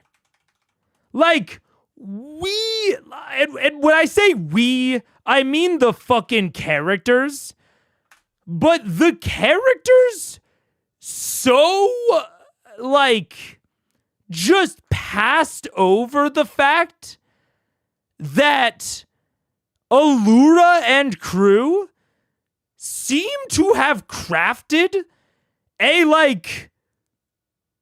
an item of questionable morality, and they are hyper vague about how they did so. Like, we have just totally brushed over that. I think because they just trust Allura so explicitly. And I'm not even necessarily saying that Allura is evil, or even that the Arcana Panasophical is bad. But some evidence seems to indicate that Heartstones were not forged, they existed. But that is contradicted by Allura. The remnants of the primordial titans from the beginning of time, although Allura Vizoran claims that the Heartstone used to exile Thordak was forged/created by the Arcana Panasophical. And the lore of the Heartstone, the very core of elemental chaos itself, the heart of the Titans left behind. These Heartstones are the very basis, or at least shadows of the basis of what made the elements when creation came to be. The nature of these is that they cannot be taken out of the planes if they are brought beyond the planes themselves, they generally shatter, and the few that can be brought across temporarily, the magics that contain them do weaken, and those that attempt to harness their power leave it to ruin, destroying all around them before it whirls itself into a frenzy of uncontrollable arcane mass and destroys everything nearby. These were many of the fools who ushered in the beginning of the Second War. Second. Because I think that the very natural association of the Heartstones is with the First War. With the war of the divine, of the gods versus the primordials. But that doesn't seem to be the case at all. And these are many of the fools that ushered in the beginning of the Second War?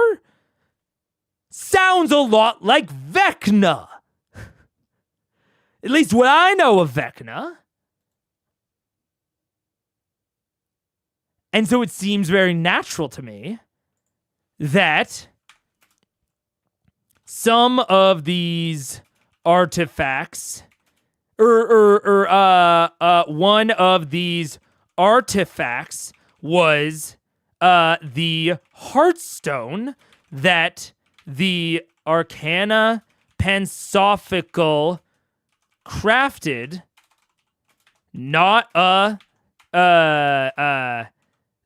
fact that they crafted it is fact, not theory.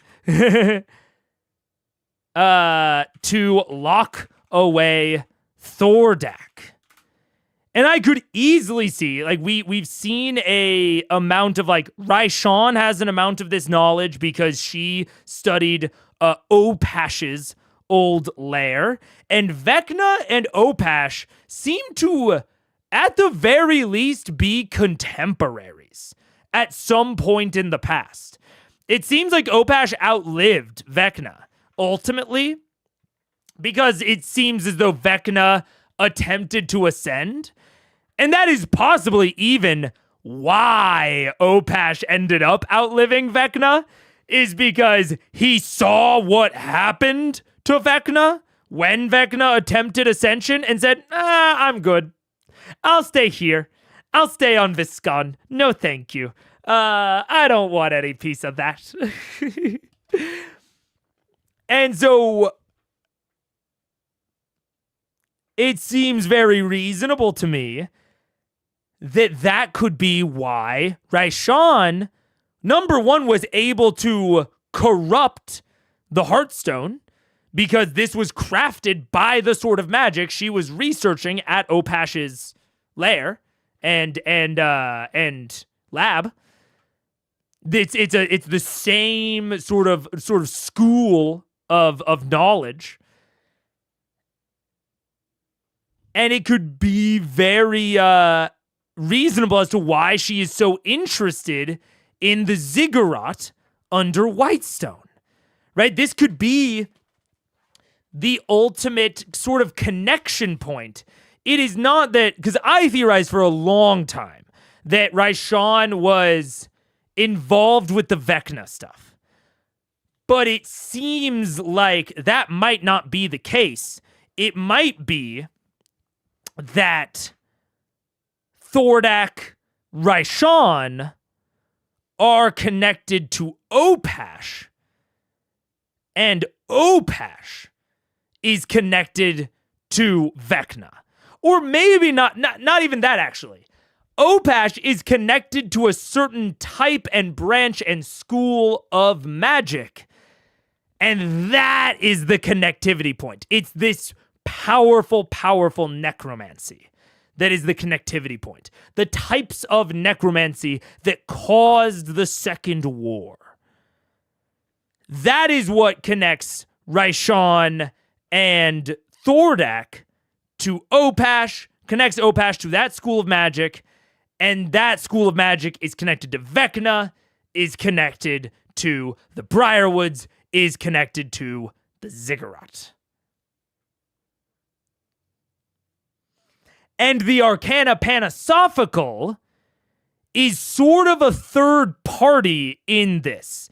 that is sort of connected directly to this school of magic. They're trying to learn everything, right? They're trying to gather all of the knowledge in sort of a morally neutral sort of way. And that mission has connected them to this school of knowledge. And then that school of knowledge is, again, connected to the Vecna, connected back to Opash, connected to Briarwoods, and all this. So it's sort of a tree, right? It's sort of a tree of connectivity where, so we have, I'm just going to call it necromancy. There's a really good chance that it is, maybe deeper than that, we might say. But I'll call it, I might be somewhat minimizing it by calling it just necromancy. But we're going to call it necromancy. This is connected to Opash, the Arcana Panisophical, and Vecna. And this might even be how the Arcana Panisophical finds out about Vecna or knows anything about Vecna, right? This might be kind of their connection point to it. So we have all three of these sorts of bubbles, right? And then this branches off into the Heartstone, which branches off into Thordak, which branches off into Raishan. And then this is the line on how Raishan kind of got involved. Although actually it's more like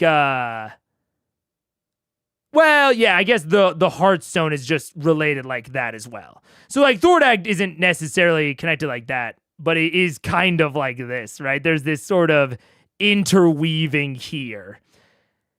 And then Thordak and Raishan ultimately connect back to Opash as well. So Thordak has this connection to Opash, and Raishan is connected to Thordak, and that's how she gets involved in all of this.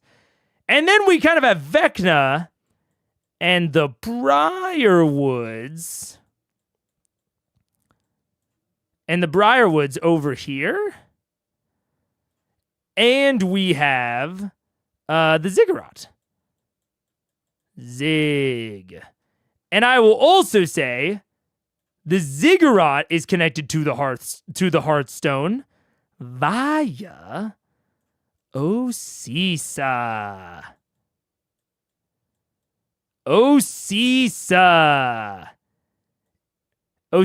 has a Ziggurat, and the Ziggurat is connected to necromancy as a whole via Kavarn / Yugvaril. So we have Yugvaril, which has a Ziggurat. We have Kavarn, who is in Yugvaril, who is doing necromancy. Right? These two things are not necessarily connected. In fact, Vecna, Kavarn is connected to Orcus or whatever. But these are connected back to the Ziggurat, ultimately back to necromancy. The Ziggurat is connected to Osisa, who's connected to the Hearthstone, who is connected back to necromancy because these were many of the fools who ushered in the beginning of the Second War. But the Second War wasn't about necromancy. Or sorry. It wasn't about hearthstones or elemental magic, at least from the outside. Except in the fact that these two things seem to be somewhat conflated. There was a civil war. The arcane dark gods corrupted mortals using magic, and they embraced the primordial chaos. But when we hear from Jamon Sa'ord talks about the Second War and that part of the past and the calamity almost purely through the lens of necromancy and these necromantic things. When we hear about the history of Opash, who is a Second War, Second Era related character, it's purely through the lens of necromancy. So I feel perfectly comfortable connecting the Hearthstone like this. I mean, I guess we could slip in a little thing right here that is like, that is Second War, right? So we can go Second War right there, which is actually, kind of connected to Vecna, maybe, but that's just a theory. So we can go Second War, that's connected to necromancy, that's connected to the Hearthstone. If we want to be sort of pedantic.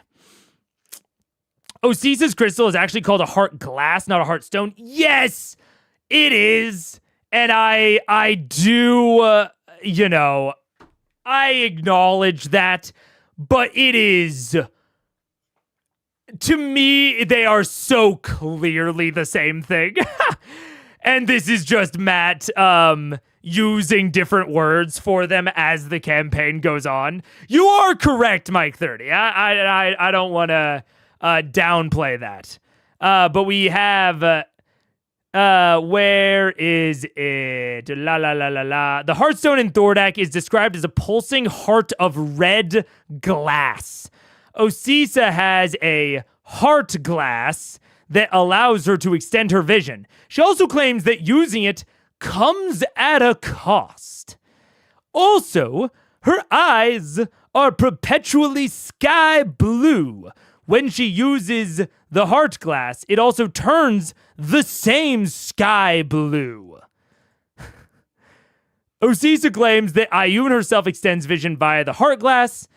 That seems strange given that we have separate testimony that users of the Hearthstones, ones that brought them to the material plane, were many of the fools that ushered in the Second War.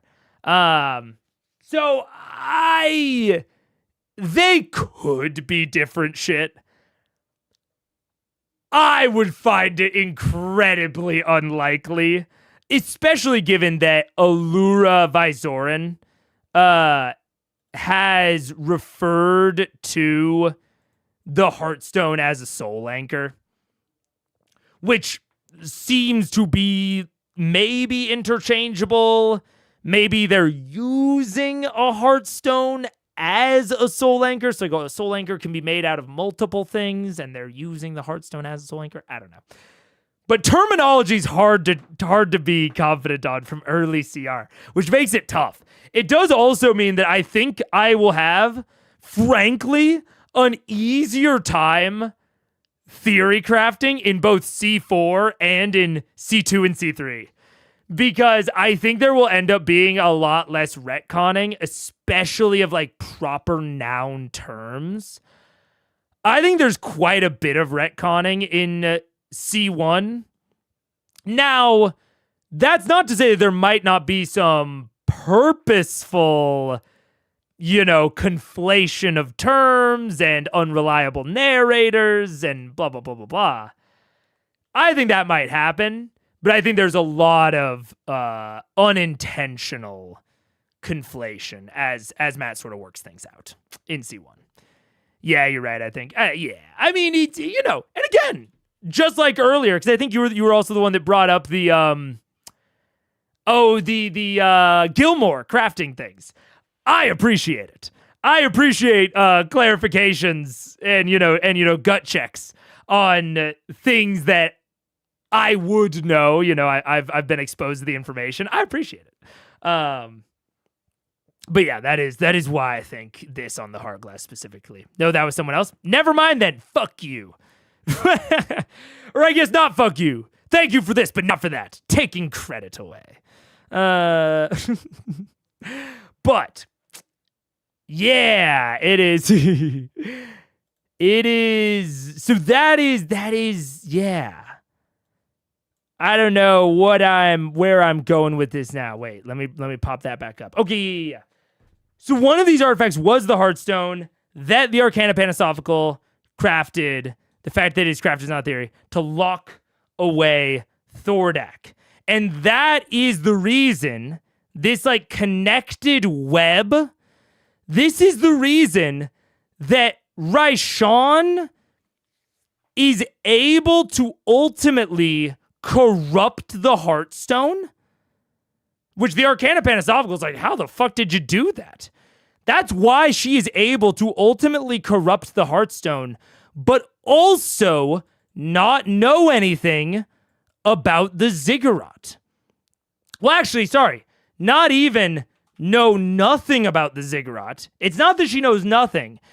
It is that she knows enough to be interested in it, but not so much that she doesn't want to look more into it, right? It's this sort of separate branch of this school of thought that she knows quite a bit about. It is connected so she can recognize it, and she knows that it's important, but she hasn't been able to actually get her hands on one and look into it and research it. So she's still interested. I think this explains all of it. And this even explains something that you might not expect it to explain.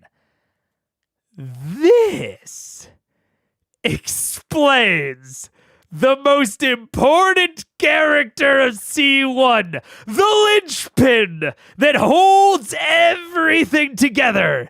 It's not Kima, it's Qual. This explains everything about Master Qual.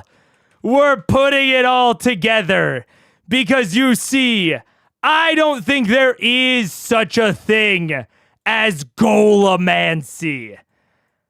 I had that whole theory that Thordak was just going to be like a flesh golem, right? That the thing in his chest was ultimately going to be puppeteering him. I thought that Raishan was going to be puppeteering his body via the Ember Seed, and that did not end up happening. But the reason that I was so kind of on that train is because, oh my god, I was trying to manipulate the whiteboard from there. Because we don't have a direct tie from Golomancy to Necromancy, but we do have. So actually, I should erase all this. I should erase all of this. Should erase all this. Because we have a tie between the Heartstone and the golem cortex. We have a relation between the Heartstone and the golem cortex. And not only that, but we have, I can't even get there anymore, but there's a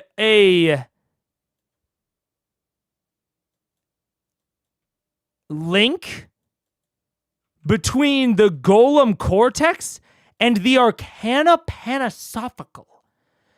Because their very first quest, the before times, before it was streamed,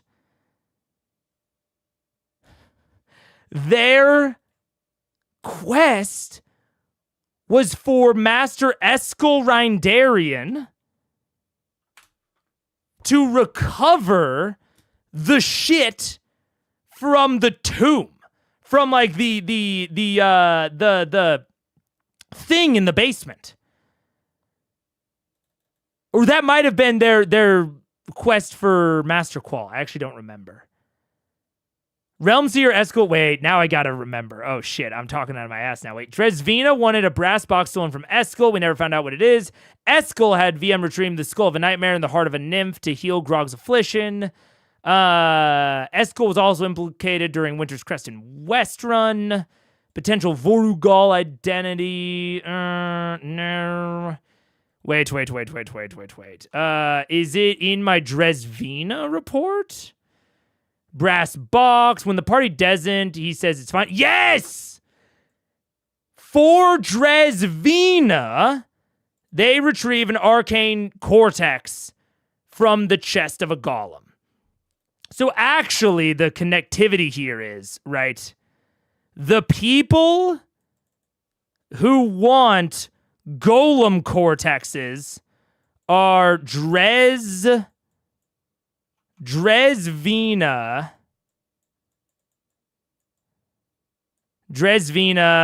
/ Qual.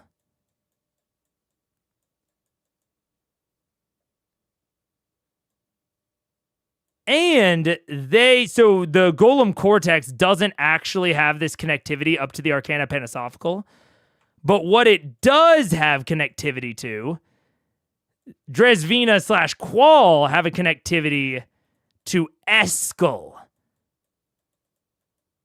They wanted something from Eskel, and Eskel is in the Arcana Panasophical. So we still have this connectivity all the way through. Bro, that's what we got. Is Master Qual going to be the secret big bad now? I don't think so. That's the thing. I think Dresvina / Master Qual are just modern day Opash. I think they are rediscovering these secrets. I don't think that they are, and I think they are like non-establishment actors is the big thing. So I think that Opash and Vecna seem to also have been kind of non-establishment actors in the pursuit of necromancy and necromancy knowledge. And the Briarwoods seem to have originally been establishment actors, right? And we'll do some circuitry jumps here. They seem to have originally been establishment actors, but then this connection was severed. And then because they went into it too far, like they went beyond the pale of what was acceptable to do with necromancy. They took it too far.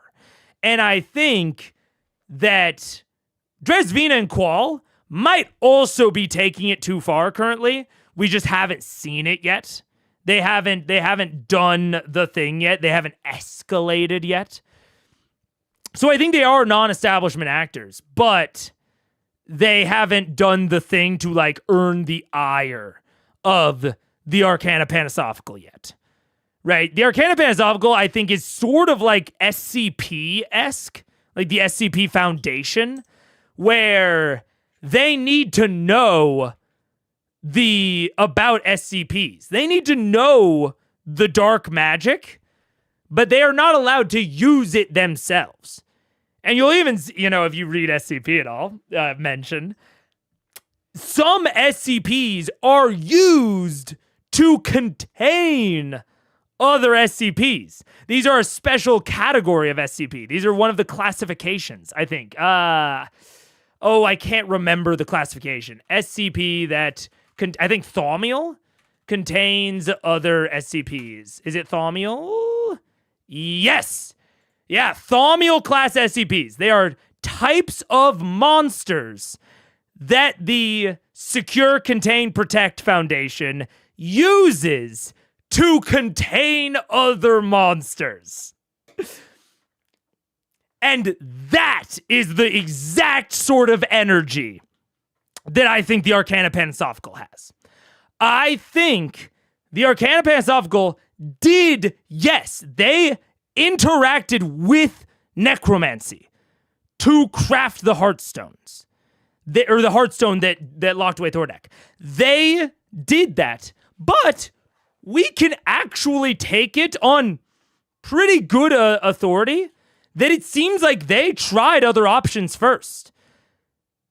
I assume that Allura was part of the Arcana Panasophical when her and Drake Thunderbrand went and, tried to attempt to kill Thordak, and then a bunch of them died.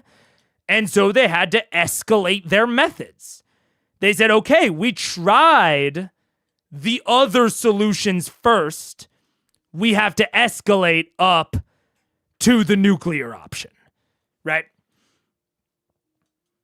And we can even, if we want to, we could even draw out over here. We could draw out Drake T. We could draw out Drake Thunderbrand, who has this connection to the Arcana Panasophical. Well, I guess he doesn't. We don't know. Is Drake explicitly part of the Arcana Panasophical, or is it just Allura? Let's see. I definitely have a note about it. Drake Thunderbrand, associate, former member, Manner of Magic user. Okay, he's not. But we can we can still pretty confidently associate Drake with the Arcana Panasophical via Allura. Drake Thunderbrand. And then we can associate House Thunderbrand over here. And House Thunderbrand, wouldn't you know it, in episode 1.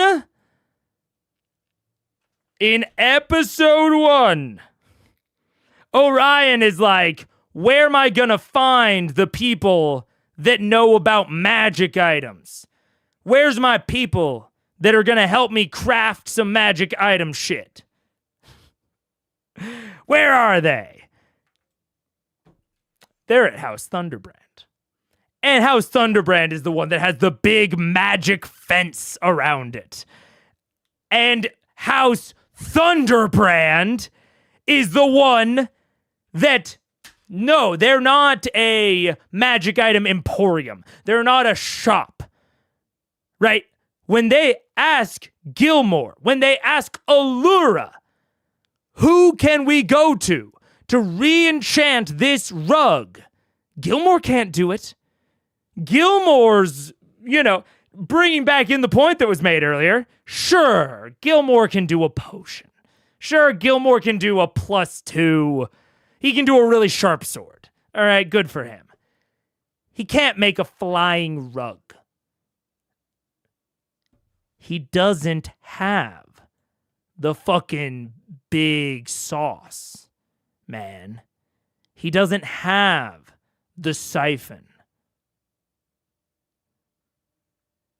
He doesn't have that. He's working with less powerful magics. And yes, he works with a lot of it, but he's not the one to re-enchant your magic carpet. House Thunderbrand is. Why? Why can't Gilmore do it? When he is ostensibly one of the most powerful beings that we have seen thus far? Because he is so integral to the power. He is a sorcerer. He is the conduit for that magic. When we tune into him at Whitestone, he is not going through and occasionally recharging the batteries on a construct that is making the illusory protective field around Whitestone that keeps the Chroma Conclave out. He has to actively channel and maintain that protective barrier. And we hear about it taking it out of him. We don't know how much it's taking it out of Allura, but it might be taking it out of Allura. She's also very powerful. She also can't enchant the magic carpet. She can't do it. Gilmore can't do it because they are a core part of the magics that they work. Thunderbrand and some specialty members like Delilah Briarwood know how to make those powerful magics permanent. They are the ones who know the secrets of necromancy. And you know what? I'm going to draw one more connection to the Golem Cortex and all of this and Vecna. I'm going to draw out right here. We've got this Wild Mount connection. I should have done this in Obsidian, where I could actually move all these things around. I'm too used to not at this point. So we have this Wild Mount connection to Vecna. And you know what else connects Wildmount and golems? It's our good friend Doty. It's our good friend Doty. Doty is just a golem. Like, we don't think of him like a golem. Right? That's not the way we think about like an arcane or, the arcane constructs, the companion. But like, he just is a golem. That's it. Doty's the big bad. You got it, Negative Review. You got it, Daniel. Doty's the big bad. But Percy's never seen anything like it. Percy's never seen anything like this. And Percy's guns, even Bad News, Animus, The List, his gauntlets, what are they called? Not Resolution, Resolve, no, Retort. All of these things need charges. Like, his guns need material. They need gunpowder. They need to be, like, infused actively in order to, like, work. The Vestiges don't need that. They have some temporary abilities. And I think it's actually very fascinating, the differences between some of them and others. Like, Percy's Vestige seems much more charge-based than the others. It has to, like, absorb it and then it can kind of put it back out. But some of the Vestiges have just these straight up more permanent effects. Like Scanlan's Vestige. I can't even remember what its name is. But it doesn't have these, like, you gotta charge it up. It's just, like, passively doing shit. And powerful shit at that. So, I think there's a big argument to be made that Golemancy is the way that you get essentially, like, permanent, powerful enchantments. Even something like a potion, which Gilmore can make, is temporary, right? A potion is not a powerful permanent effect. It isn't a flying carpet. It isn't a broom of flying. These things just work. They completely violate conservation of energy. Much like Doty probably does.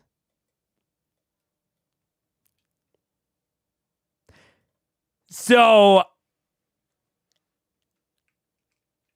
all of that leads me towards this sort of broad idea that a healing potion is permanent versus temporary hit points, but it doesn't continue to heal you, right? So, something like, I think, what is it? Ring of Regeneration. I don't think it does depend on your frame of reference. I don't think it does. I'll say it straight up. I think the Ring of Regeneration is a is a permanently enchanted item. I guess maybe that's more the way to put it. It is once you use the item, can you use it again immediately? Or do you have to charge it via something external? So like Animus, the list, right? The guns of Percival Derolo need to, in effect, be charged by something external. You have to acquire gunpowder. That is why Percy needs a relationship with Victor. If he doesn't have a relationship with Victor, his weapons are just weirdly shaped clubs. That is all bad news is a weird quarterstaff if he cannot get any gunpowder. The Ring of Regeneration is always the Ring of Regeneration. You don't need a magic dealer in order for the Ring of Regeneration to do its thing. You don't need a dealer for the magic carpet or the broom of flying. And you need a dealer for potions. You use a potion, it's gone. You can't just use the potion again. So that's more of what I'm saying. Is that necromancy and golemancy seem to be directly related in this, like, establishing permanent passive magical effects, right? That require no external recharging in order to function. In an interesting way, similar to Cabal's Ruin. Cabal's Ruin, to my remembrance, doesn't do anything passively. It actually does need to be recharged externally, which is kind of interesting. It's more of like a battery. It might have a passive effect, though. I don't really remember. So that is kind of the road I'm rocking on for this understanding of what necromancy does. And let's, think about that in terms of animating. I mean, fuck, bro. Right? We can even look at it's a lot of vibes-based stuff, obviously. But, like, really, how different is a Heartstone and a Golem Cortex? And whatever happened to Silas? Right? How different is that really? It seems as though the Golem Cortex does, I'll give you my interpretation of what these three objects do. A Golem Cortex animates non-animate material with magical energy. The animated construct resembles can poorly pass as a sapient creature, despite the fact that it is seemingly not one. Heartstone, which I've already related back to Golem Cortexes at this point. Heartstone can be used as a soul anchor. Heartstones can be used as soul anchors. Let me just pull up soul anchor really quick. Make sure I get it right. A soul anchor is any constructed object that serves the purpose of locking a being's soul on a particular plane of existence. Raishan also referred to the thing in Thordak as a binding stone, which seems, like I said here, seems how it seems pretty analogous with how it was used. But if I go and see the original information from Allura, so info on Thordak's history from Allura Vysoren. Began pillaging. Allura and Drake attempted to hunt it down, but were overpowered by Thordak. Through some planning, Thordak was sealed in the elemental plane of fire by the Arcana Panasophical 15 years ago. Was held in the plane of fire by the Soul Anchor, which is a large gemstone 15 to 20 feet across. This Soul Anchor was crafted from the salvaged crystal, heart crystal, of a primordial fire titan.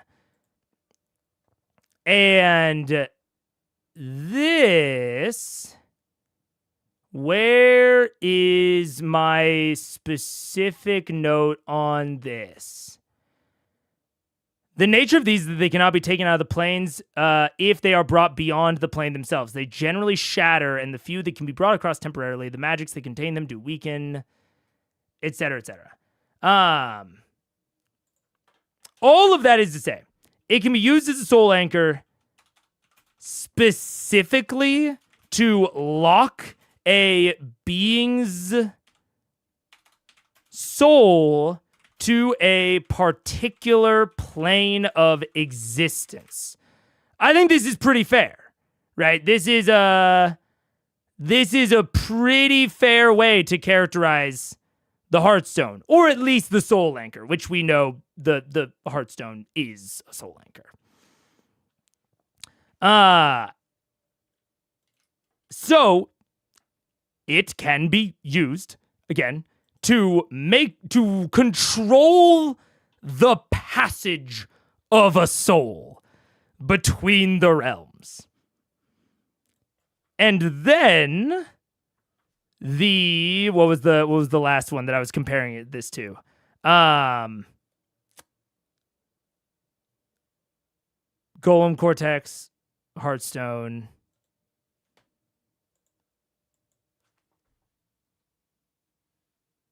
What the fuck was I also... Oh, Silas. Silas's resurrection. Delilah, via some pact with Vecna, was able to pull Silas's soul back into his body.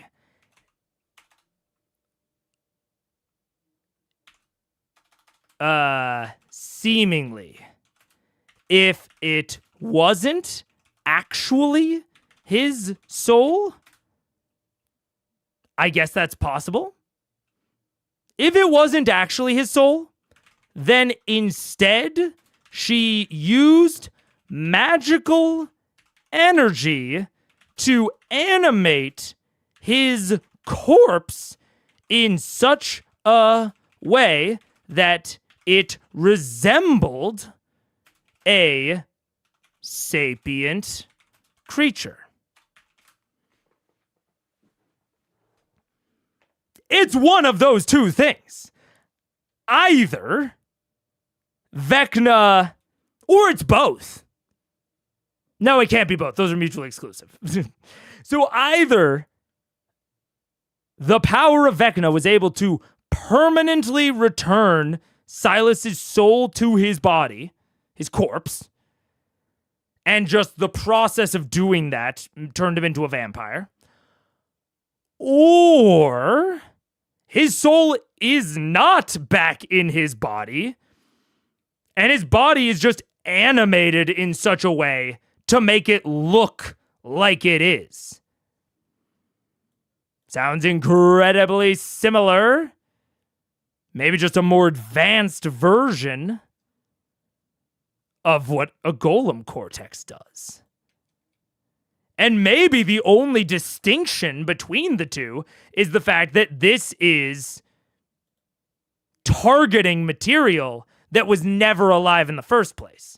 It might be that the mortal body, human body, elf body, whatever, is just a better vessel for a soul or for this animating force than non-material objects and a golem cortex and etc. And that's why we don't see the golems behaving as convincingly as Silas. Silas might not have a soul. He might essentially be a flesh golem. But he much more convincingly has a soul. And maybe even if he doesn't have a soul, he might still be sentient. Purely because of the nature of his vessel that they're shoving this animating energy into. This necromantic animating energy. And the thing that sits in between these is the only object we are aware of that seems able to control the passage of souls between realms. And Delilah was in with the Arcana Panasophical. So I think there was a fucking reason that Thordak seemed like a flesh golem. I think there might be, I don't think he was, actually, but I think there's a reason it looked that way.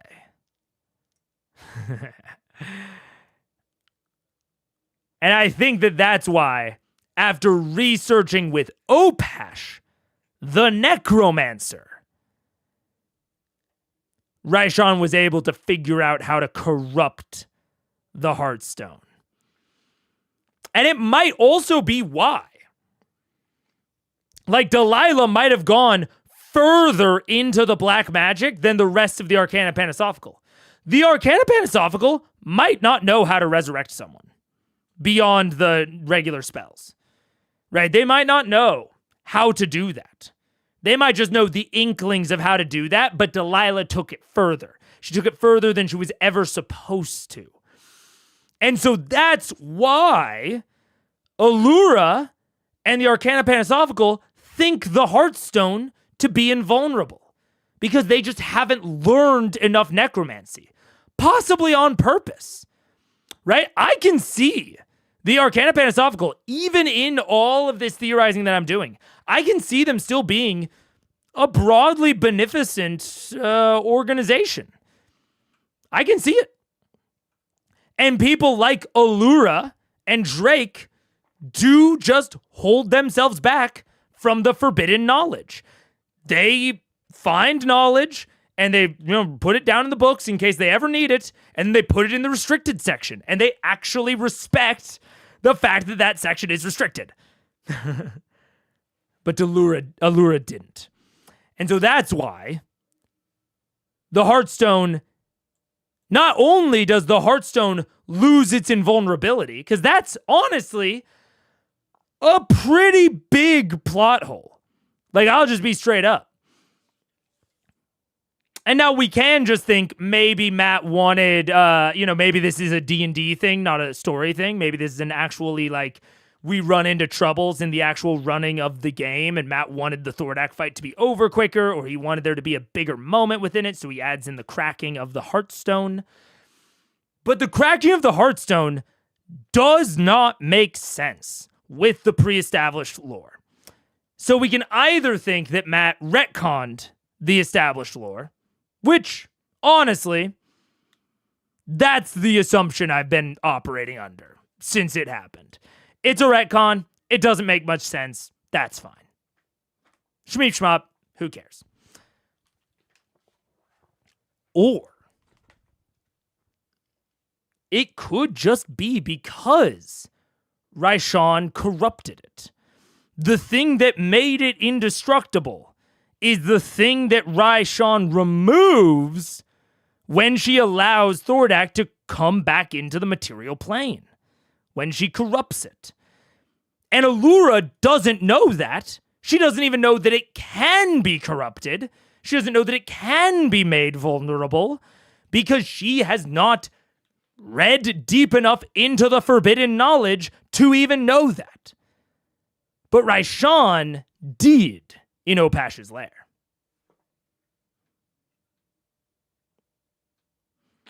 That's just what I'm saying. I don't know. I see a big similarity here. So I am rocking and rolling on this theory, man. I'm rocking and rolling. Oh. Guess whose panel did I go to today? Matt and Marisha seem just as nice and charismatic on stage in person as they do on screen. Oh, that's nice. It's still a bit weird to be in the same room as famous people whose work I like. I logically understand they are real people with real lives, but my lizard brain is confused by seeing the little creatures that live in my phone. I get it. I've said, like, it'll inevitably happen. I will someday meet someone as, like, part of, like, a hobby that I do, or, like, you know, as part of, like, you know, a new person that I meet in, like, a friend group, like a friend of a friend of a friend or whatever. And, like, I hang out with TTRPG nerds in real life. Like, I will eventually probably run into someone who has seen my channel before, and it will be very strange. To, like, it'll be strange for both of us, I'm sure, to, like, interact in just, like, a common friend group, acquaintance group. Because, yeah, we're, like, you know, their name on the screen, I'm, like, a little creature on the screen. It'll be strange. But, okay. So, they begin amongst themselves knowledge gained from the Vecna lab. However, they commit to only going so far. They have rules. They have strictures. They will not use the forbidden. They will not use or even research intensely the more forbidden / dark side of the magics they find in the Vecna lab. Oh no, Silas dies. Delilah is distraught. Delilah goes into the forbidden section at the Arcana Pansophical Library and breaks their rules to summon or to resurrect Silas. Breaks their rules. Pulls his soul back from beyond the divine gate. Darrington Baker, Richter Wells, is witness to Silas being alive and shit. The Arcana P finds out about Silas. Silas from Richter. What a rat. And banish the Briarwoods from Wildmount, but tell the rest of the world that the Briarwoods are dead. This is mutually beneficial. This is mutually beneficial. There we go. The rest of the world does not suspect the knowledge, the dark, or the Arcana Pansophical of having dark knowledge. The Briarwoods won't rat out the rest of the Pansophical, and the Briarwoods get to, keep living.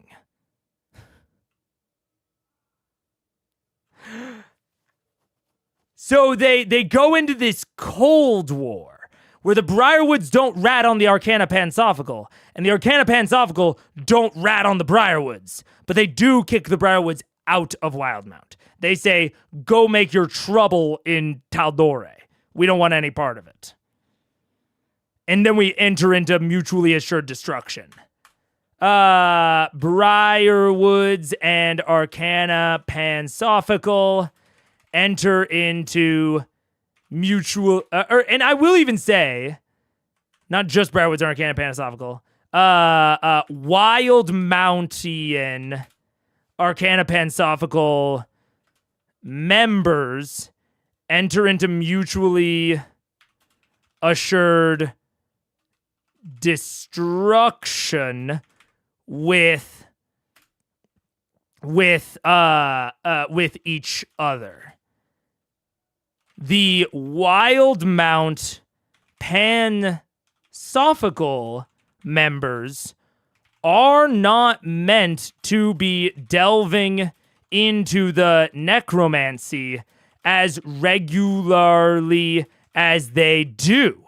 They are already crossing a line that the rest of the org would not fuck with.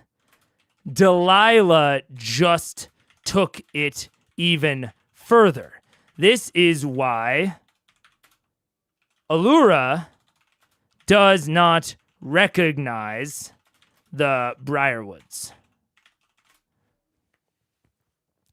And doesn't know about, the Hearthstone stuff or whatever.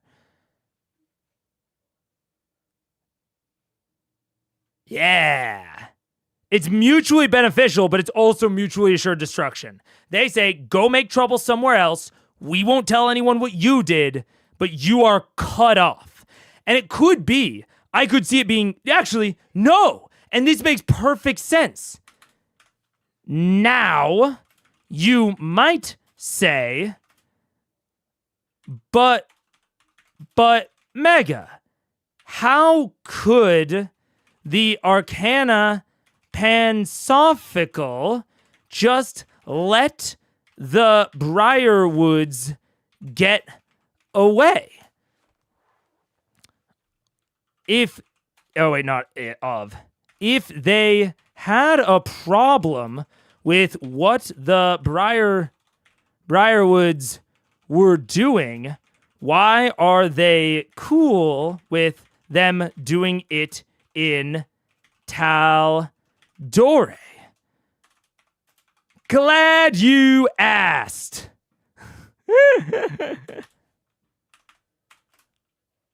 The Wildmount Arcana Pansophical does not know that anywhere else in the world has access to both a ziggurat, to a corrupted ziggurat.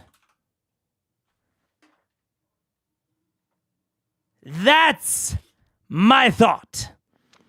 They probably know that ziggurats exist elsewhere in the world, and they might even know how to corrupt those ziggurats in theory, but they don't know of anywhere else in the world that both has a ziggurat and has a ziggurat that the Briarwoods could feasibly corrupt. I think specifically because the world does not seem to know, frankly, much about Whitestone in general. Whitestone seems to be a pretty, under the covers, kind of off the radar city. Maybe they know that there's a ziggurat there, but maybe they would trust, the Sun Tree to not, whatever. But I think that the Arcana Panasophical of Wildmount was, mistakenly so, confident that the Briarwoods would not be able to enact their magic without access to the Vecna lab. I think that's the big kicker. I think the Wildmount Arcana Panasophical is under the impression that the Vecna lab is the only place in the world that these magics can be wrought. And that is why they think that banishing them is enough. Because as long as they let them keep living, Delilah has a reason to keep her mouth shut. If they kill Delilah and fucking Silas, yeah, maybe there's a fucking dead man switch, during the confrontation. Or maybe they have reason to believe that the Briarwoods would be able to communicate knowledge of what the Arcana Panasophical of Wildmount are doing to the rest of the world. And so they say, okay, we won't kill you, and we're okay with that because we don't think you can do this anymore. And that is why the Briarwoods sit down for like a 15-year project. They take over this entire grand city, and it takes them like 15 years. This is like a mega project that they have to enact. So it seems like the Arcana Panasophical's theory was relatively correct. It seems like there was nowhere else in the world that this could be done. And that might even be what Delilah is referring to when she says that, like, we shattered the world, or I shattered the world for you. It's possible that, like, the Vecna lab is like a stain, a scar on the world, but it is very, it's contained. It's like this open, festering wound, but it's not enough to totally wreck the world. I mean, fuck, it's maybe why Winter's Crest even started in the first place. Like, was whatever happened, the formation of the Vecna lab is like this weakening of the barriers. And so Delilah knows that by recreating the conditions that allow the Vecna lab to work, she is fundamentally destabilizing the world by doing that. That could work. They might even believe that there is some reason that another corrupted ziggurat can't exist.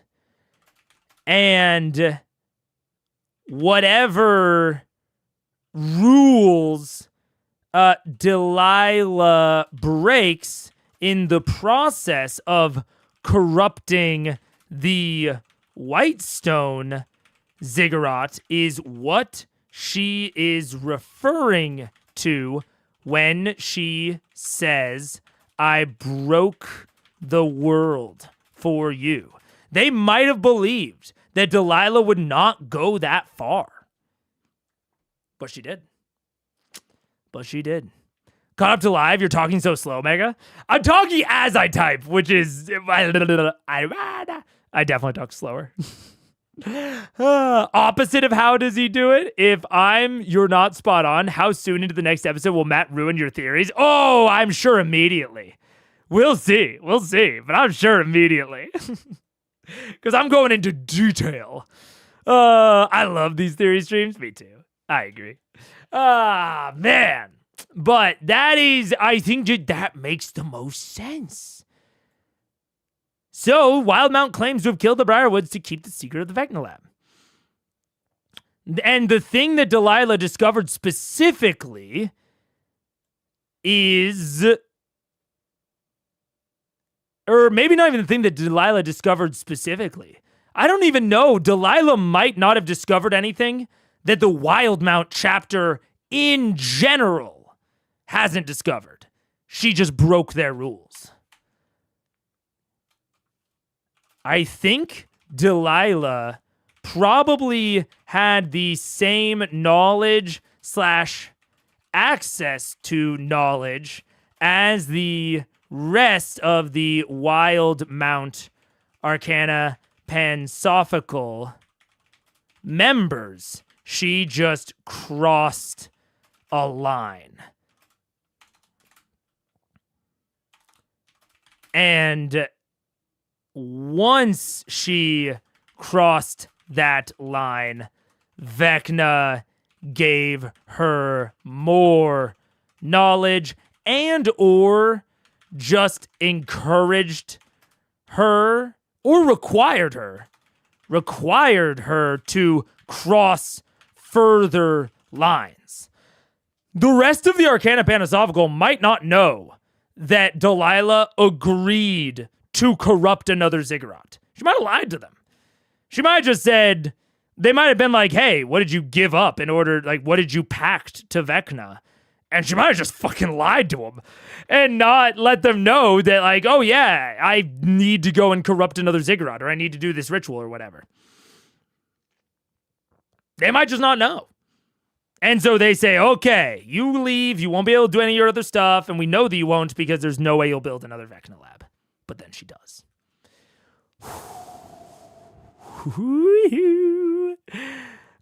We get the opposite of how does he do it all the time, usually in a stream when Mega pauses right before a reveal. Yeah. Because I have reveal instincts. Like, I can tell when a reveal is right about to happen. And so it's super easy to pause right before and try to guess it. Oh, man.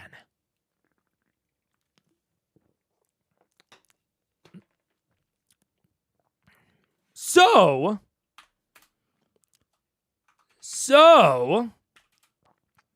I think that the baker that is coming to retrieve Terry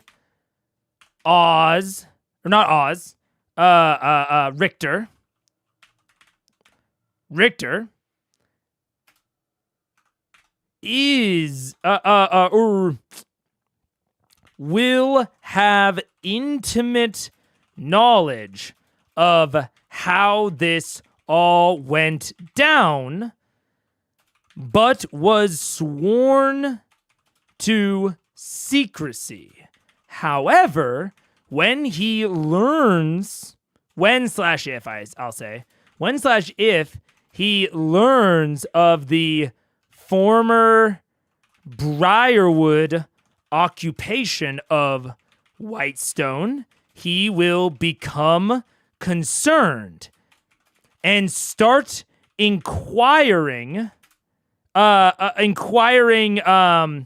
cautiously about dark magic. Now here's where it depends on how the party reacts. But depending on how the party reacts, I see a line where they eventually show him the corrupted ziggurat and siphon, and he freaks out. He flips his shit. Boom. Start. Boom. Plot hook. He possibly even like fucking teleports on the spot. Who knows? And then we might have a little quest to Terry's like home estate to try and find the baker. And you know what? Let's work that into the combat. So, where's the combat? Monster encounter results. Boom, plot hook. I'm going to say Richter has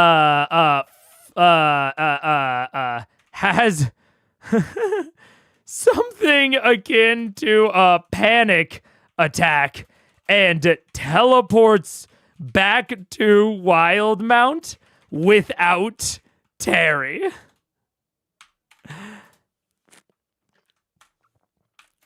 The players, the party is super confused and decide to all travel to Wildmount to see what the fuck is up.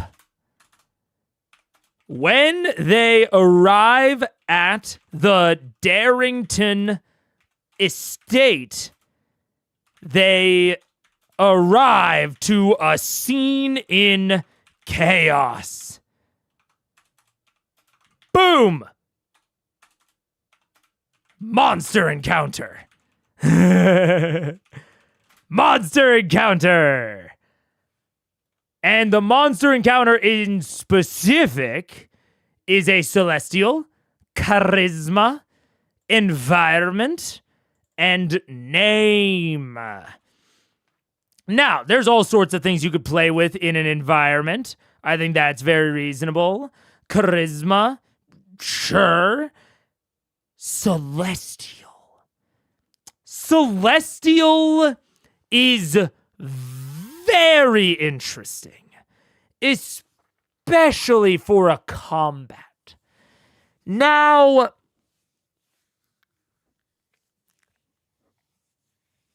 I thought about this a little bit. I can't really imagine right now why the party would fight Celestials. I just don't know how Matt would work it into the overall plot, if he even does. It might be a totally one-off combat, not related to the plot in any way. Totally possible. But, if I predict that it's that's pretty much where the prediction stops. Because if it's not worked into anything else, if it's just off on its own in a corner, I guess I might as well end the stream. So, if it is worked into the plot, there's also a version of this where the baker, I could say,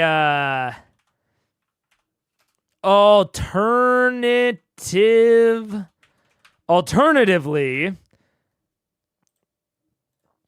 the baker assumes that Terry has been corrupted by this party, or by Vox Machina, who are clearly in league with dark powers, and reveals himself to be a cleric and calls down Celestials to smite Vox Machina. Now that's one option. The other option is we could have a similar thing where when they show up in the Darrington estate, the baker's like, why are you following me? Are you trying to kill me? Summon Celestial. Evildoers. Right? If it is in reference to an actual plot point, and if it is a combat that Vox Machina is in, I think broadly it will be in relation to a misunderstanding about Vox Machina's relationship to the Whitestone Ziggurat. I think someone is going to misinterpret their relationship to it. They are going to think that Vox is trying to complete the Briarwood's quest because they haven't turned it off yet. I could literally see something along the lines of if you're not using it, why haven't you turned it off yet? And then being like, we don't know how to turn it off. And it being like, okay, yeah, fucking fat chance. You don't know how. How convenient. Especially with Percy being the, like, ancestral house of this city.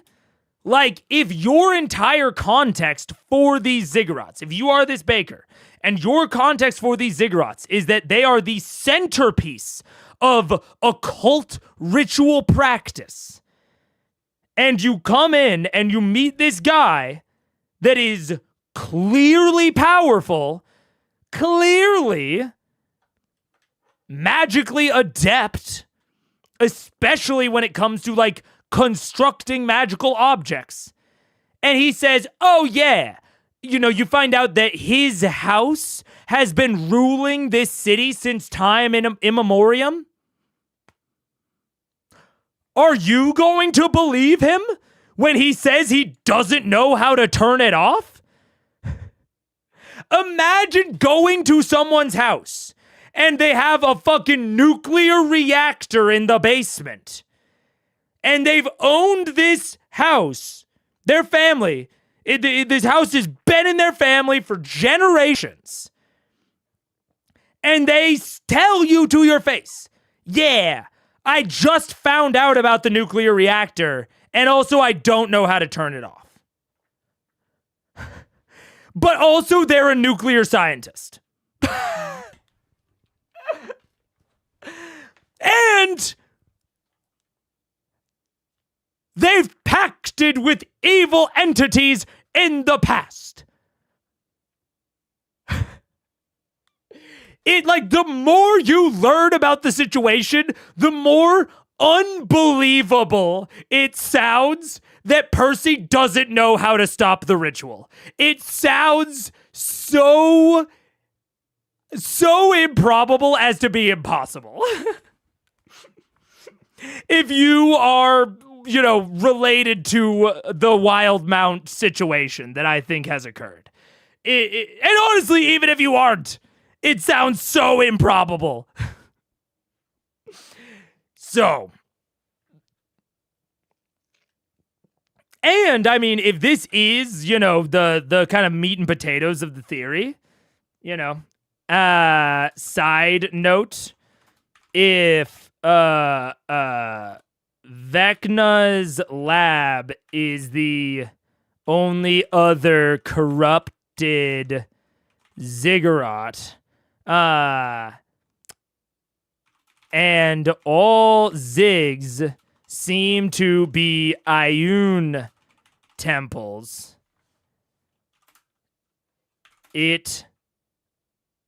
Dude.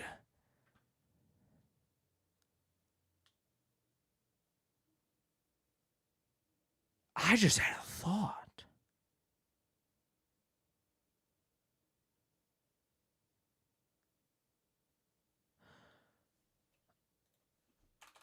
And all zigs seem to be Ioun temples. The process of corrupting it that Vecna took part in could be what wounded Ioun. On top of that, you might need Ioun specific knowledge to corrupt the ziggurats.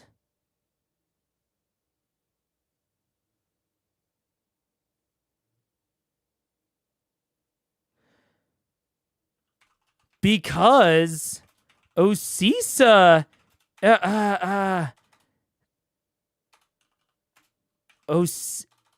after all, the only other object that we've seen corrupted is the Heartstone that Raishan corrupted. The only other Heartstone we're aware of is Osisa's Heartstone, which she uses through the power of Ioun. That's not to say that a Ioun ritual is what can corrupt her own temples. That is to say that if you are someone that wants to corrupt an Ioun temple, you need to know quite a lot about Ioun. You have to have that understanding to be able to corrupt. Why is that relevant? What if it's the Arcana Pansophical that is hunting Ioun worshippers? That'd be a wild fucking twist. Because I've absolutely been assuming that someone in a more Vecna cult type organization is hunting the Ioun worshippers. But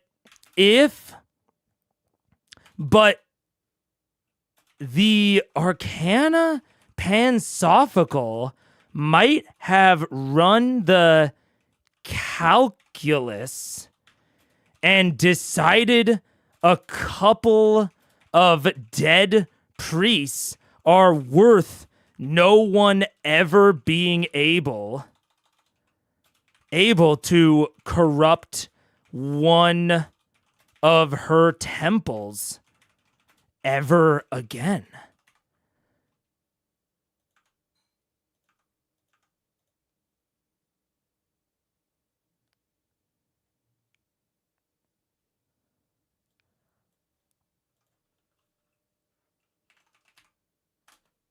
Oh, man.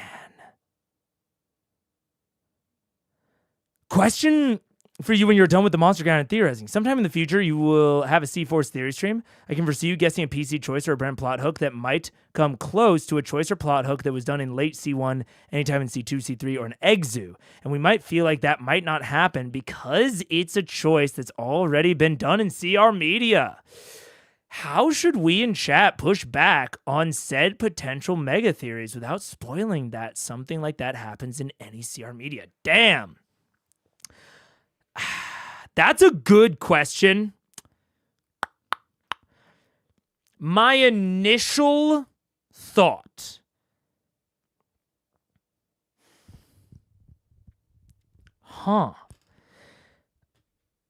You know, don't take this as gospel. Take this as a grain of salt. This could change. It's a really good question. I had not thought about it. My initial instincts is that you should feel free to tell me that sort of thing happened and just be as vague as you can. So if you can get away with saying like, I don't think that'll happen because it is something that has happened in some CR media in the past. Right? Because at that point, it's like, okay, maybe it happens in C2, C3, Exu Calamity, other Exu, Wildmount Wildlings, whatever. I mean, there's so much CR media that I haven't seen. And we could even come up with like a code word for it. You know, like banana bread. We could come up with banana bread or something. We could call it the Horn of Orcus. No, that's actively the opposite of what it would mean. There are also comics and books. So we could have some sort of code word of like, or code phrase of like, I don't think that will happen in C4 because that's something that Scanlan did.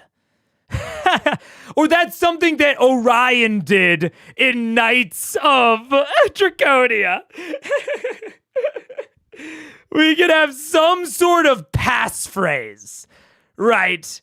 For it being like, I think you should stop theorizing about this, but I'm going to be as vague as possible about where it occurs.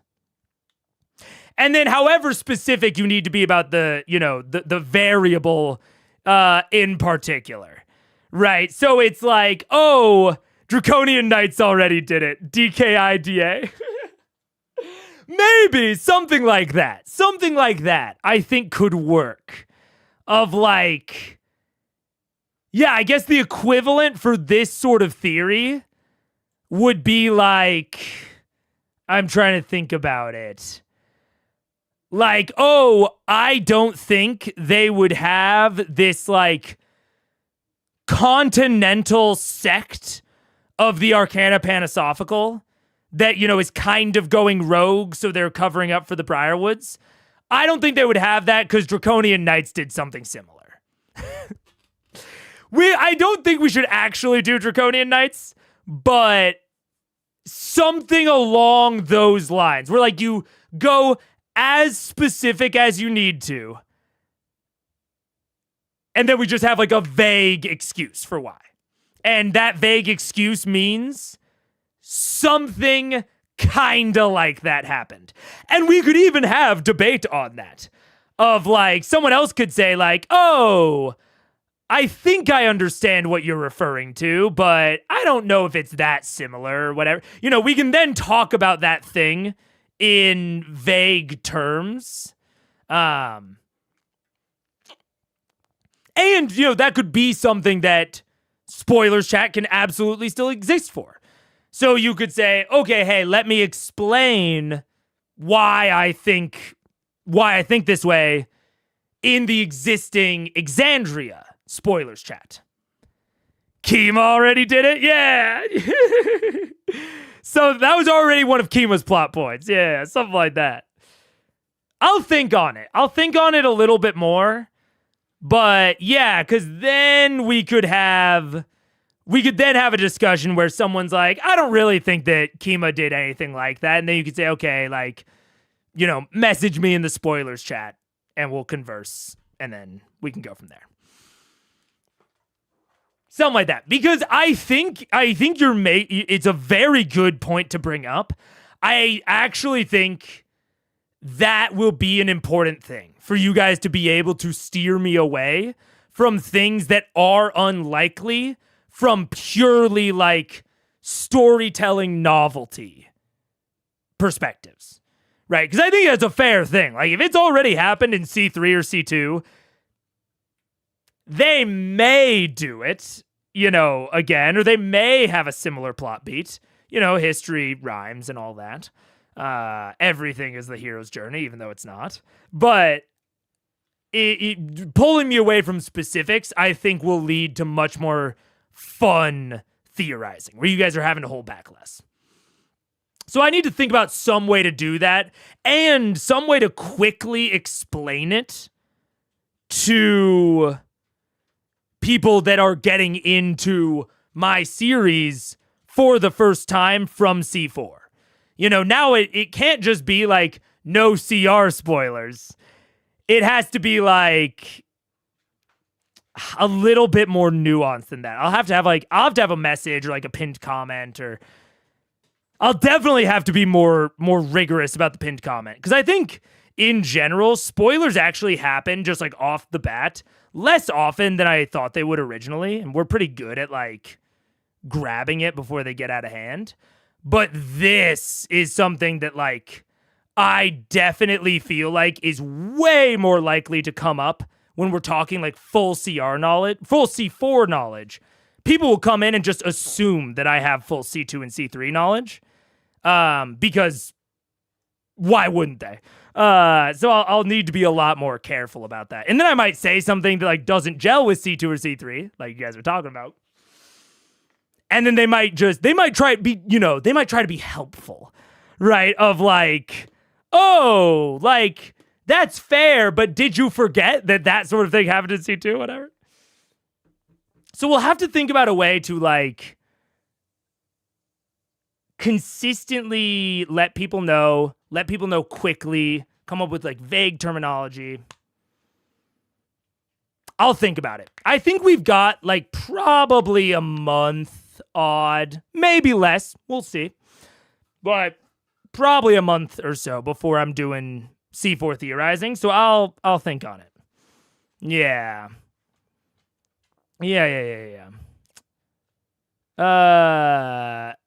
Probably not as specific as Tal already did something like that, but more vague. Like some player may have done that later. Yeah. Daddy. Brennan could never tread on old ground like capitalism being the villain. No, obviously not. A code phrase pre-named. Yeah. Code names pre-framed. Helpful nerds that spoil things. Yeah, we need to have like a helpful nerd warning. Like, hello, helpful nerds. I know you're trying to be helpful, but bang, bang, bang. What's up? I'm not sure, maybe. Yeah. Yeah, that's fine. What about trying to limit C4 streams to C4 discussion only? Well, that's kind of what we're talking about, Brittany. Is like, say I'm theorizing about something that happened in C4, but my theory is like, oh, this is what is happening, and the thing that I describe has already happened in a previous campaign. Chat needs some sort of way to guide me away from useless theorizing, because this, like, talking about C4 is maybe the time when I could have like the most real and productive theorizing, and we could have it fully as a chat. And so being able to steer me away from topics that chat is pretty sure are not going to be the case because of previous knowledge, I think that'll be important. So it's more on like, if we're all gonna be on the same page, there needs to be some way for you guys to tell me that probably won't happen. Yeah, without being too specific. It's a tough challenge. It's a tough challenge. And I'll have to think more on it. But it's a good thing to think about, yeah. Sorry, I just got here. No worries. Yeah. Oh, yeah. A cabal of dragons is a good example. Yeah, dude, if I hadn't seen C1 and then I was like, man, what if Brennan takes this really cool angle and like, oh, you know, dragons are normally very isolationist, but these dragons seem like they might work together. That would be, yeah, then everyone would be like, ooh, I don't know if Brennan's gonna do that. Yeah. Anyways, but yeah, well, I'll think on it.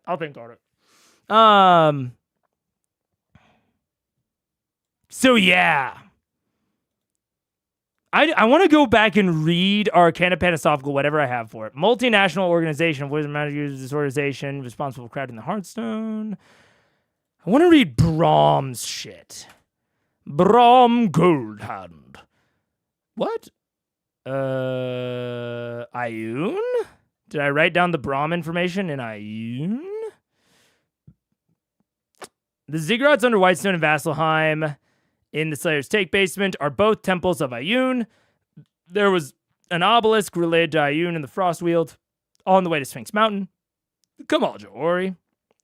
There was an altar in the volcano on the Glint Shore that was IMO, described similar to the altar on top of the Whitestone Ziggurat. That's a very loose connection. It is slightly supported by Brahm Goldhand's assertion that many Ioun temples were purposely hidden or buried. Huh? Which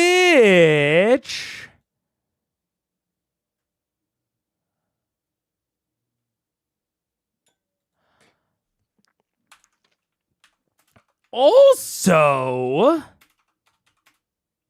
Brahm Goldhand, noted Ioun guy, states that many Ioun temples were purposefully buried or hidden. He didn't specify that Ioun. That is not how you spell Ioun. Ioun followers were the ones to hide them. Oh.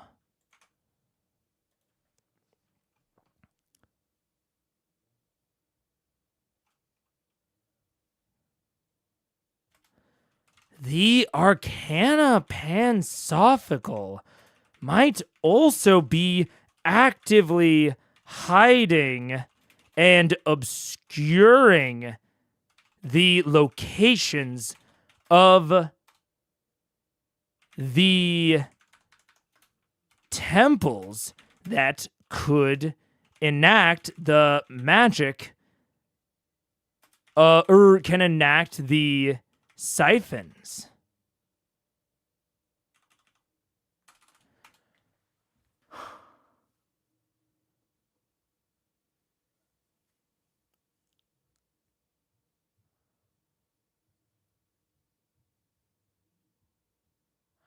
And that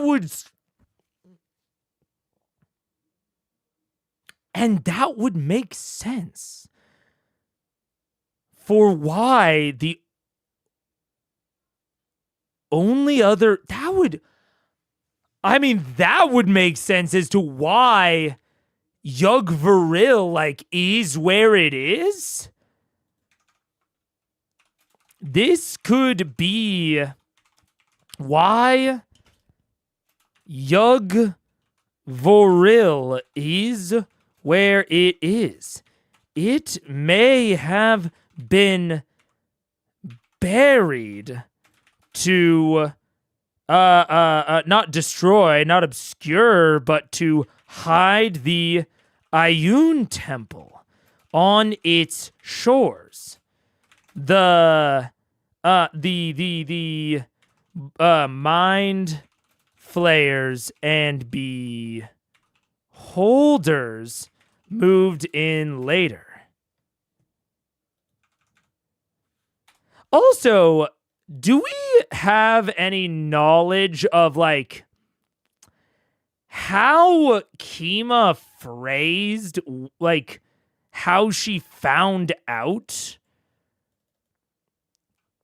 about Kima's disappearance? Does she ever give any specifics? Or is she literally just yeah, my friend Kima's been gone for a while? Kima. No, not Kima. Kima. Oh! Our story begins. Oh, whoa. After wiping out a grave threat to Amon's emperor, sovereign Uriel Taldori III, the band of adventurers sent on a journey by arcanist Allura Vysoren to find Lady Kima of Vord, a halfling paladin of Bahamut, who was drawn into Craghammer upon learning of a great evil resting beneath it. The party get their bearings in the sprawling dwarven city, meet a few of its colorful denizens, etc., etc. Mine's overseer, Greyspine. Okay. I'm going to see if he says anything about, like, what actually did. Okay. They managed to halt a demonic insurrection within the throne and were agreed to a hero celebration and kept built in their honor.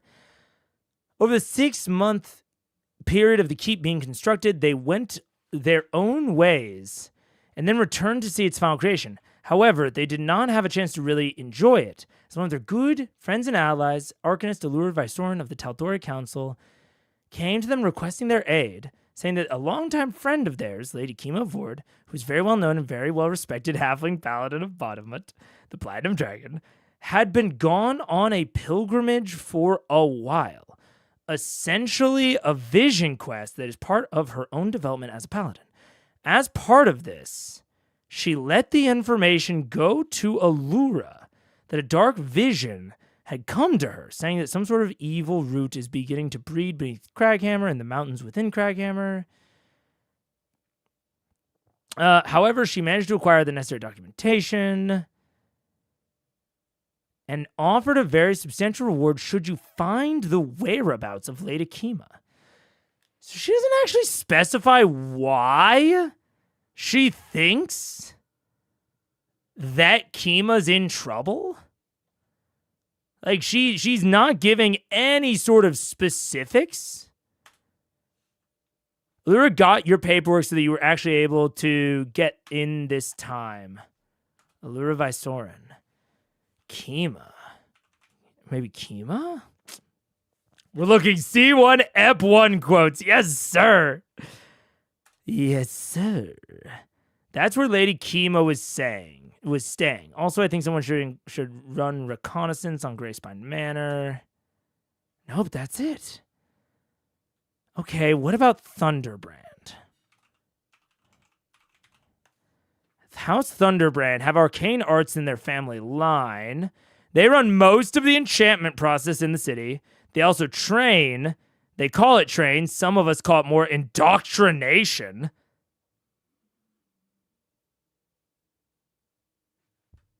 Huh.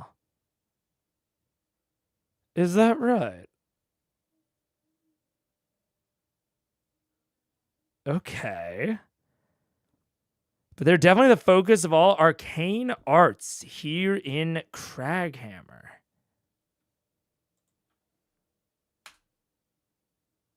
Oh, what you're looking for is House Thunderbrand. I'm going to House Thunderbrand. You head to Thunderbrand. Thunderbrand. It's a beautiful alabaster building with a small white dome, elevated ceilings, no city gate. I was checking if there was any evidence that Drake was the one that told Kima was the one that told Allura that Kima might be in trouble. That's what I was looking for. Keep in mind how weird C1 EP1 was. Oh, absolutely. Because we have, Because I was thinking, right? It's like, it could be that the Thunderbrands, that House Thunderbrand, either currently exists or historically existed to monitor the Yugg-Viril Ziggurat and to make sure that nothing could use the Yugg-Viril Ziggurat to wreak havoc on the outer world. And it's even possible that Craghammer itself sprung out around an Arcana Panasophical guard post in a way. And it could even be that Whitestone, we know Whitestone's founding myth from Pelor, and Vasselheim is this, intensely religious city. It's the cradle of civilization, all this sort of shit, right? It could be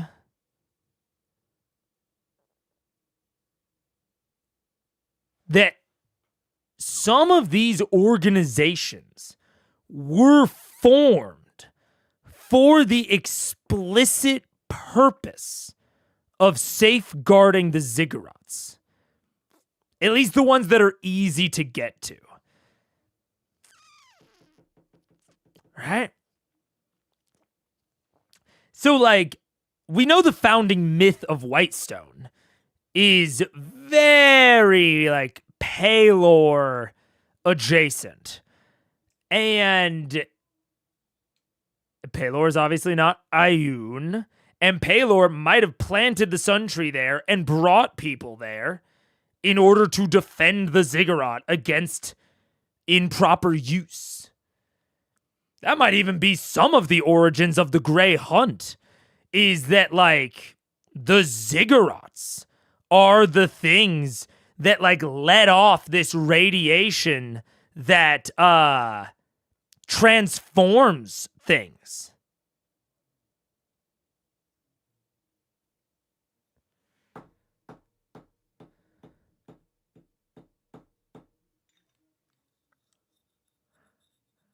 Does that make any fucking sense? Does that make any sense? I have to think about this. Okay. So the ziggurat at Yugg-Veril. I've been assuming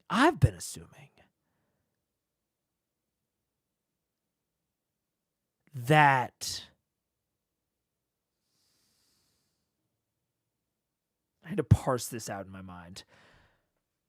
Okay, what are all the ziggurat locations? Ziggurat locations.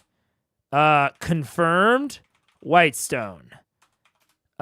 Confirmed Vasselheim. We're gonna say confirmed. Confirmed.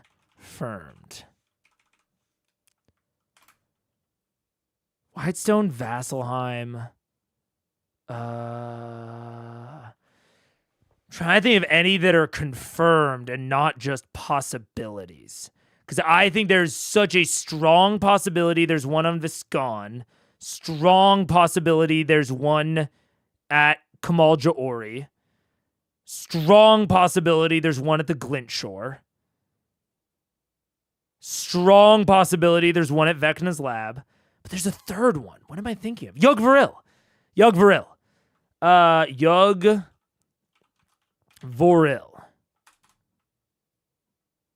Yeah.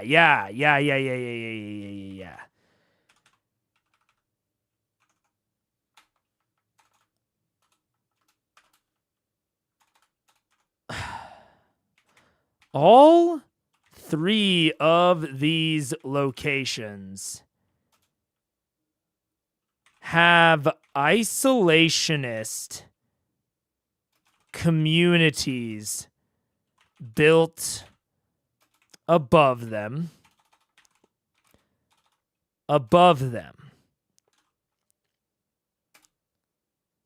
Is Yugg-Veril confirmed?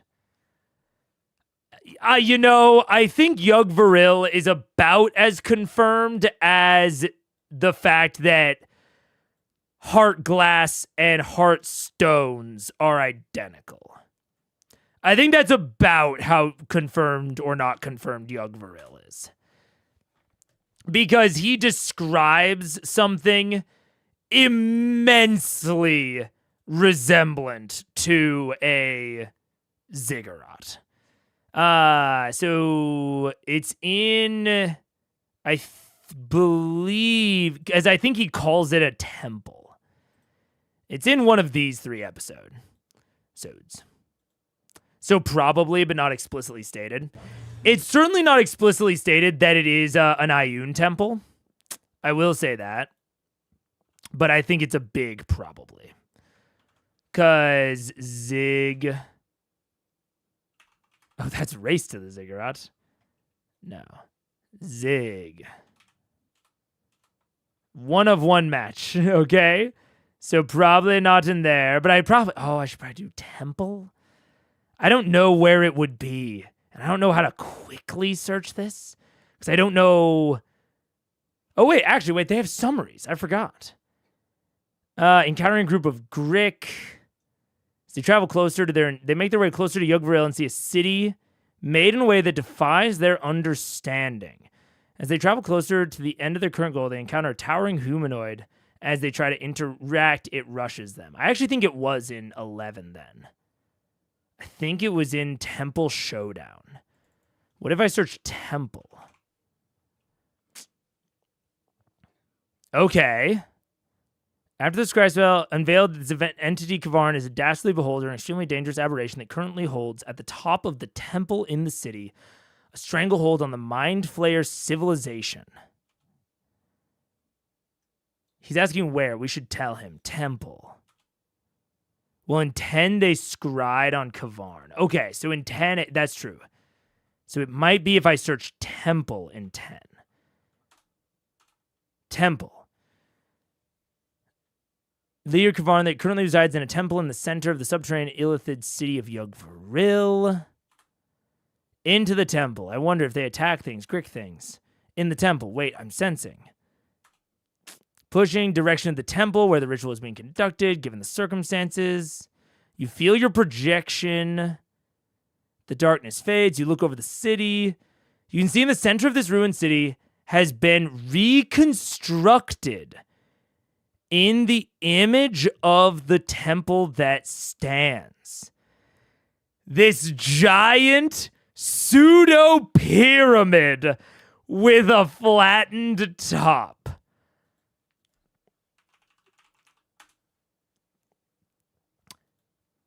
I mean, yeah.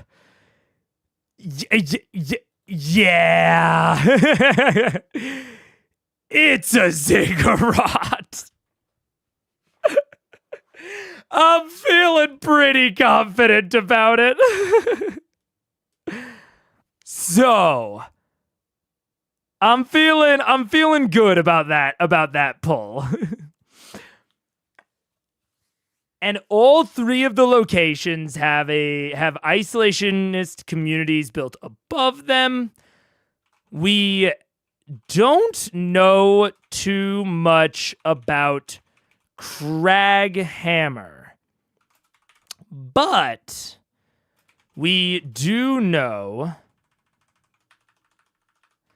that a quasi-religious organization was exist within both Vass and Whitestone to broadly protect the settlements against like aberration type or against we'll call them monstrous threats,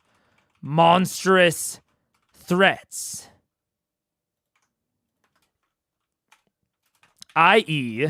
the Slayer's Take and the Grey Hunt.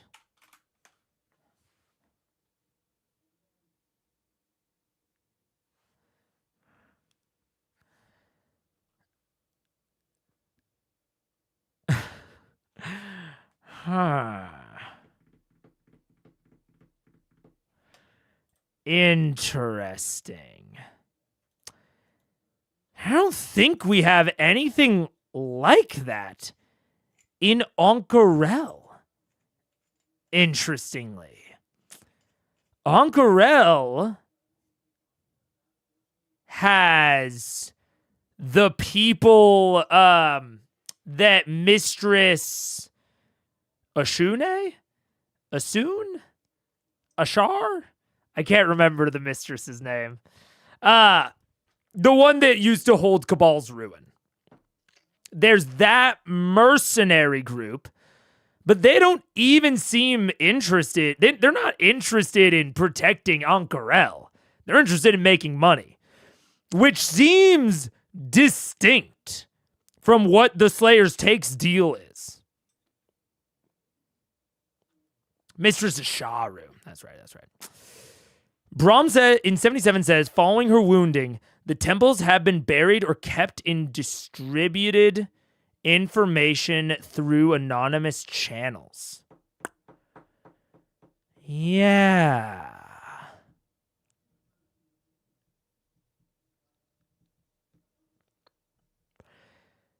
So now we have possible ziggurat locations. They are a mystery cult. Like, the Slayer's Take are like actually just a mystery cult. Like a Greek mystery cult. They might as well be like a mystery cult to Athena. The Huntress. Like, yeah. It's very interesting. And the possible other ones are Glintshore, Viscon. Slayer's Take is Zoroastrianism confirmed. That I said that. Yes, you can quote me on that. Glintshore, Viscon. Where are my others? Sphinx Mountain, I think, is possible. I'm not as convinced by Sphinx Mountain, but it does have the Ayun obelisk at the very least. So maybe not a full temple, but now this Sphinx Mountain has the guardian of Kamal Joori, just like Vass has Osisa, but Kamal doesn't need a settlement since doesn't need an org since his Zig doesn't have a settlement over it.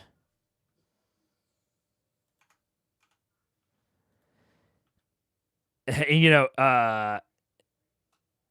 I will also add to this, and very loosely, we do get a line about the Thunderbrands being the magical force in Craghammer going back generations. Drake Thunderbrand is friend to Allura and member of Arcana Pansophical. This family might act in a similar way to the Grey Hunt or Slayer's Take for the Yug Voril Zig.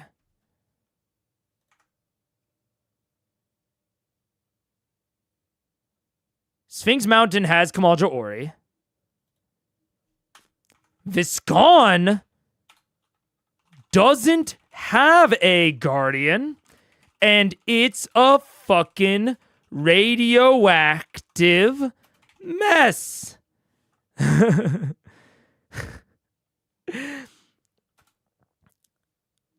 And it's emitting a a bad vibes field similar to the bad vibes field. Similar, I'm going to say similar-ish, to the bad vibes field emanating from Whitestone.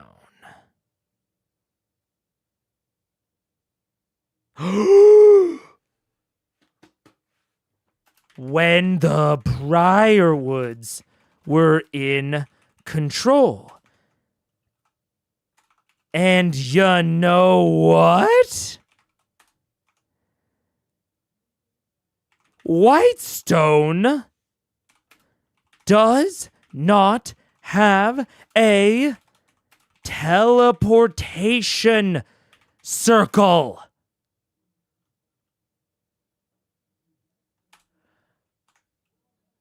Teleportation circles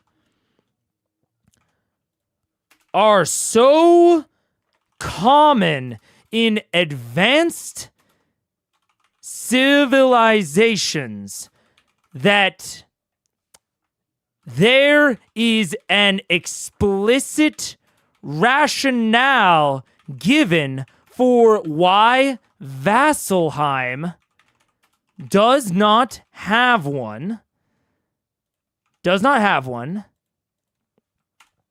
And Raishan, the ultimate liar, deceiver,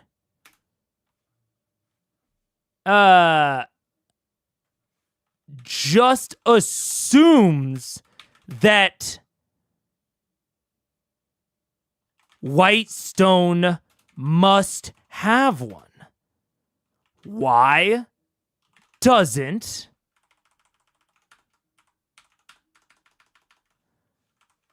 Whitestone have a circle?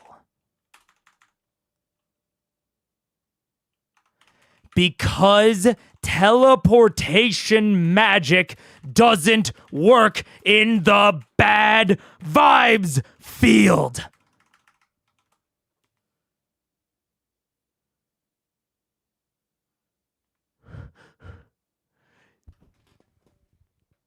The Viscon bad vibes field prevents teleportation, or it fucks with teleportation. And that was a bad vibes field that was unmanaged, undirected. Its user, its controller, long dead and abandoned the settlement. Its ziggurat is all wonky and wibbly. It's all blah, blah, blah, blah. The Briarwoods were stabilizing the bad vibes field. They were strengthening it. And thereby, they made it impossible to teleport to.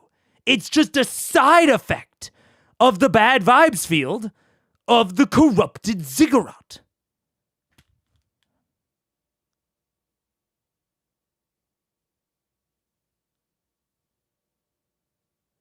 It's an extension of the anti-magic field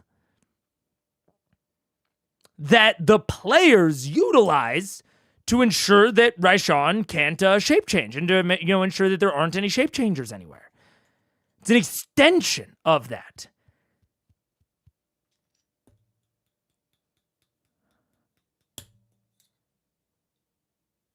This makes sense to me.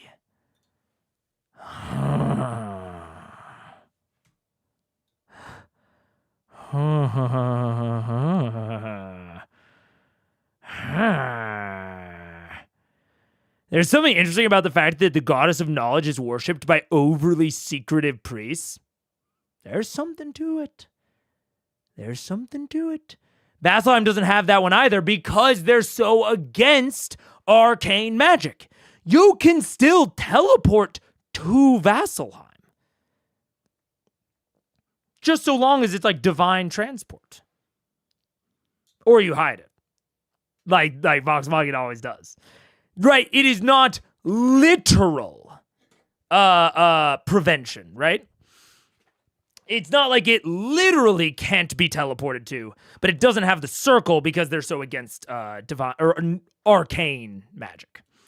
So that's what I'm saying. Vasselheim has to have an explicit reason for not having a circle. And they are so common that Raishan does not even check to see if one exists within Whitestone. And it doesn't. I will never forget about that teleportation circle. That is accurate. The Raishan reveal with the teleportation circle gaff as a clue is really fueling Mega's theory spires. Yes! Yes, it is. I'll never forget it. Never. Have we seen others teleport besides using the Sun Tree with Keyleth? Legit question, because do Allura and Gilmore arrive by foot? To be fair, I do think Gilmore teleports them from Whitestone to Marquette. Like, Gilmore does that because he has the fucking teleportation circle in his closet. Again, they're so common that Gilmore has one in the fake safe house with two golems that he pretends are his parents. They're a dime a dozen, bro. If a powerful wizard sorcerer can just keep one in a closet and Whitestone doesn't have one?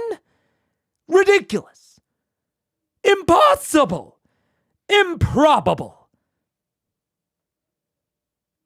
Unless it was dispelled by the bad vibes field.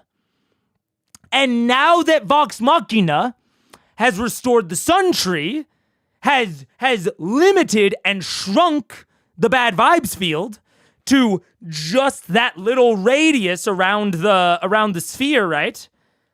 Now that the bad vibes field is contained, people can teleport in and out all they want.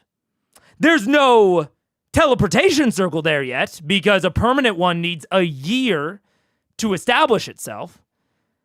You need to cast it every day for a year. So they don't have the teleportation circle yet. But that's why no one has any trouble going in and out of Whitestone. The bad vibes field is gone.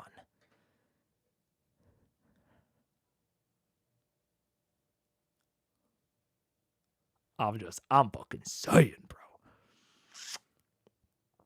Have we seen other... Oh, wait. Allura's teleport before. There's a dimension door within Whitestone, I believe. Scanlan used it during the Hodis fight. Yes, but this is post bad vibes removal. Yes. All that magic has been cast after the Briarwoods were killed. That's what I'm saying, Theshal. That's what I'm saying. Gilmore had to be able to teleport between Amon and Western when he was setting up his new Western location at the top of the campaign. Yes! Yes! Yes! So there's a teleportation circle in Westron? Almost certainly. There's almost certainly Eskel probably has one, or the library that's in Westron probably has one. And there's none in Whitestone? Improbable. But it was in Whitestone. They used to have a teleportation circle. They probably had one when Percy was growing up. But it got dispelled by the bad vibes. Didn't realize the bad field was pre-Briarwoods. Bad field pre-Briarwoods. Remember when they walk into the Whitestone and it's like, this is not a good feeling. This is... He's like, oh, this shit is bad here.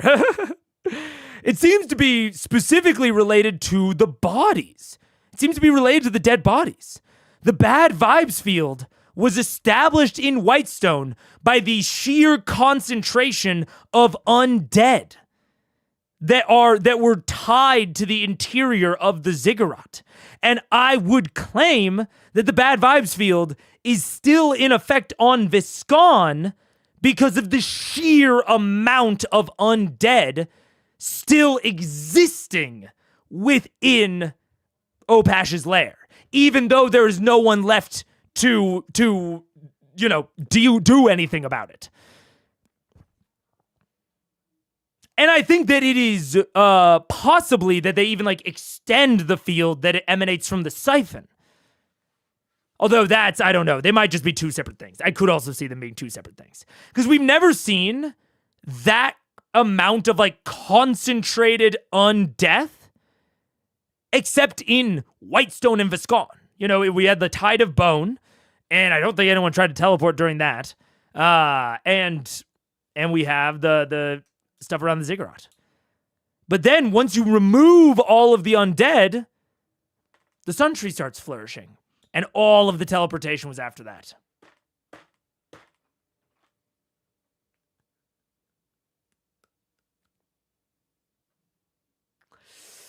Ooh, I don't know. Gilmore had to go between the two cities quickly somehow. We definitely don't know that for sure. We don't know that for sure. He might have just regular teleported. I mean, fucking sorcerers get their teleportation spells back on a long rest. So he absolutely could have just, boop, boop, boop. It just teleported there one day with ad hoc magic and then teleport back. There might not be a permanent teleportation circle there, but it seems plausible. Vax did teleport a short distance during the acid pit. It is how he got charmed. You're right. And isn't there a role related to it? Am I remembering this right, or am I fabricating a memory?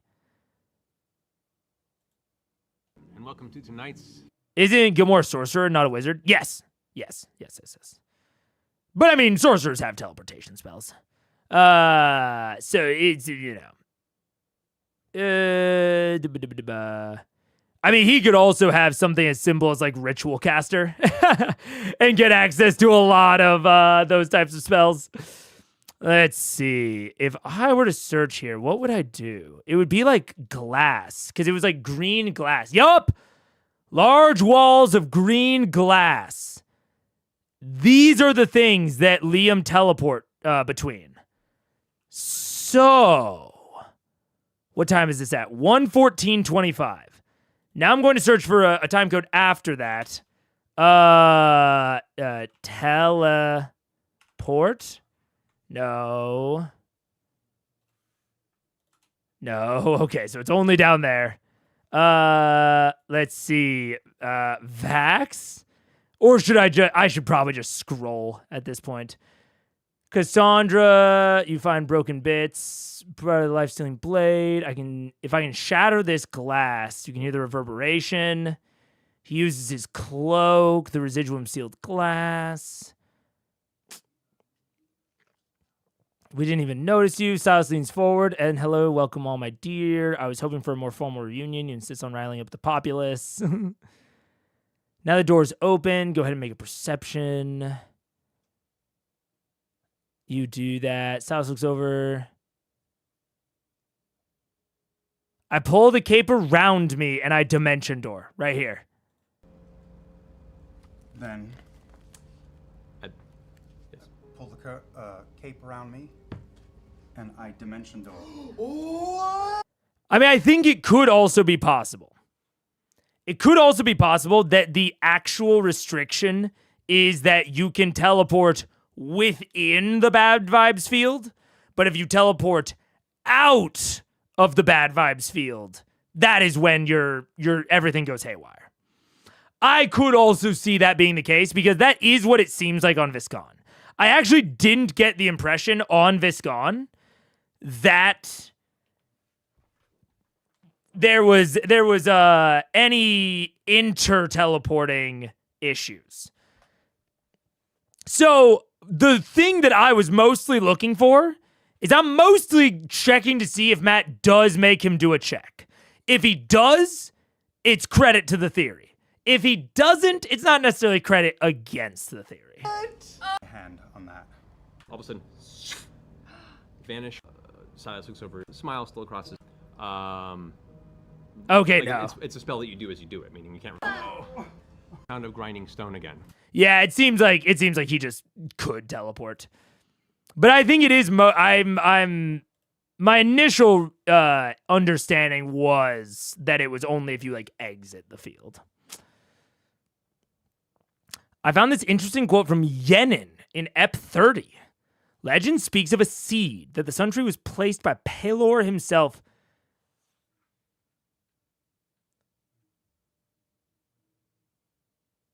to seal a wound in the light.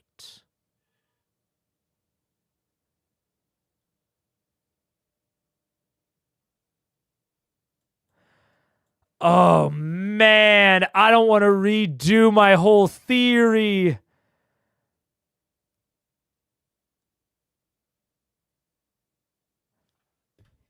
Okay. It might not. Oh man. That could imply that wound in the light comment.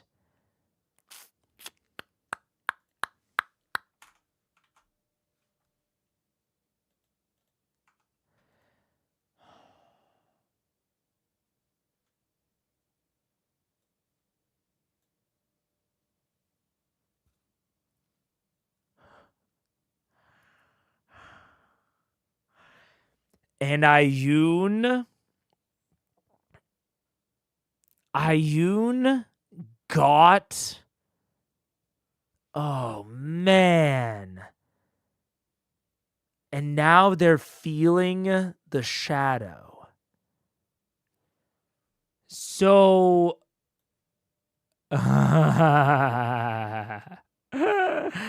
Okay, this is kind of. We're getting into like theory number 2, bro.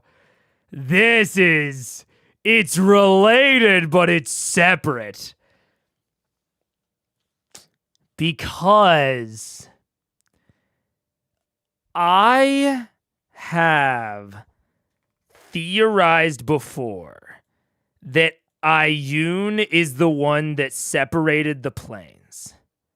So we've got material, fire, air. The obsidian canvas needs to really meet need at the moment. I could get it out. I would be so. I should have done it from the beginning. And now it's too late, I feel. I'm already committed to this. Fire, air, water, earth.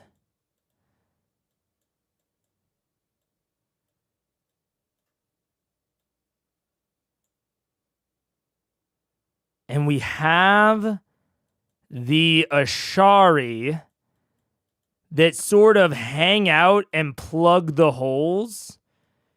You know, according to them, they like protect the realm or whatever. And maybe they do. But they like protect and stabilize these pathways. Then, according to my current understanding, I'm going to take these guys over a little bit. According to my current what the fuck is that? What are you? We then have the Divine Gate, which the Divine Gate is narrated as fiery, which the distinction between fire and light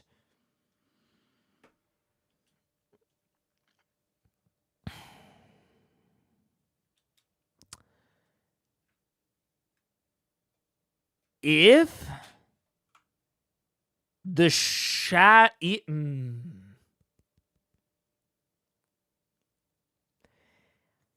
say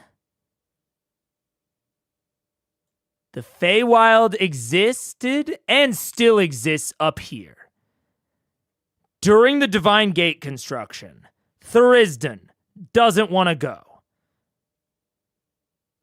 So I theorized that they chopped off the Shadowfell and ejected it outside the Divine Gate, down here. That is how they chained Thurisdan. However,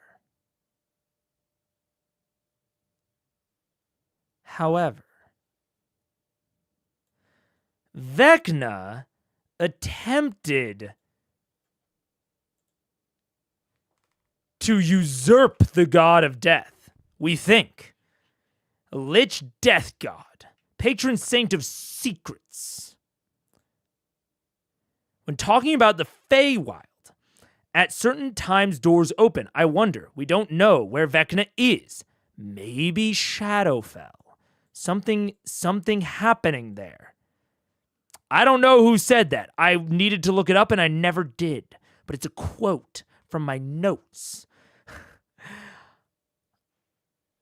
It is said that Vecna wanted to become a god, but he was balked and scattered, supposedly destroyed.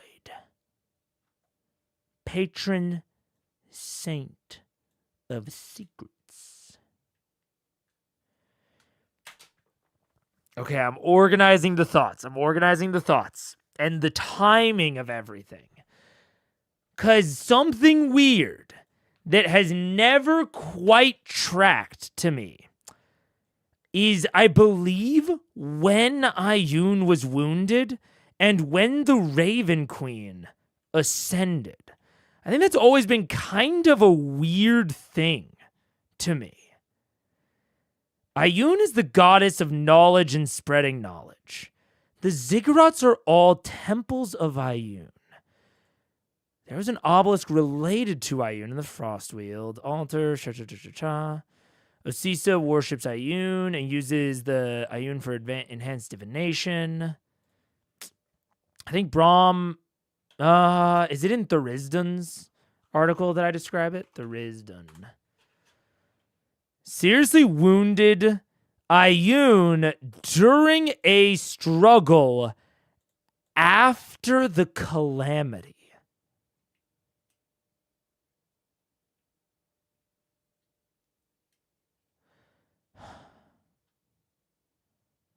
Matt talking about what Vax knows in 57. You don't know anything about the transition to Feywild. You know that certain doors open at certain times. Oh, so it's just the GM. Interesting.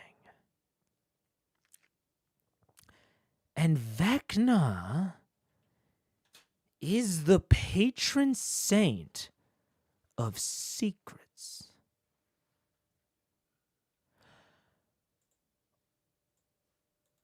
Okay, I gotta start like a new area.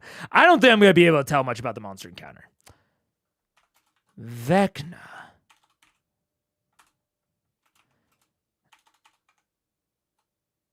Patron saint of secrets. Iyun. Goddess of information.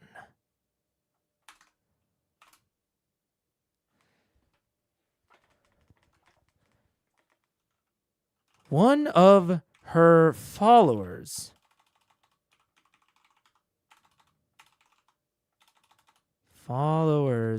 almost certainly uses a heart glass.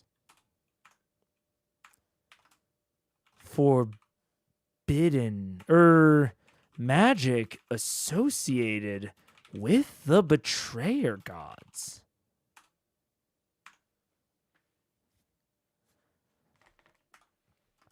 Iyun worshippers and the temples buried and hidden.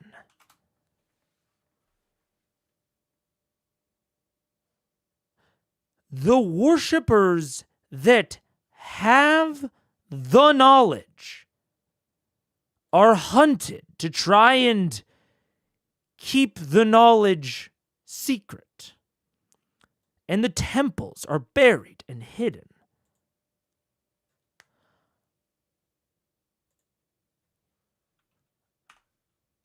Could Vecna have been an Ioun worshipper in life?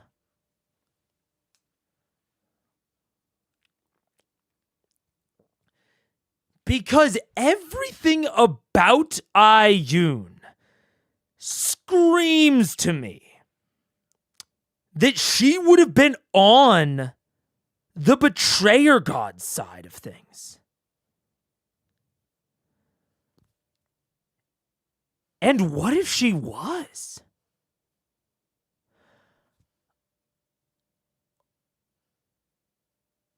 She might have been on the side of the betrayer gods and then ultimately got right with the divine gods. And like,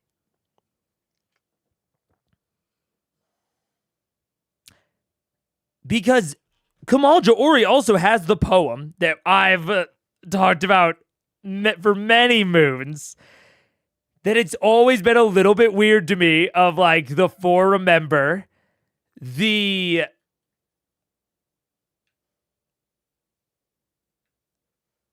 ones who made us refined the plains.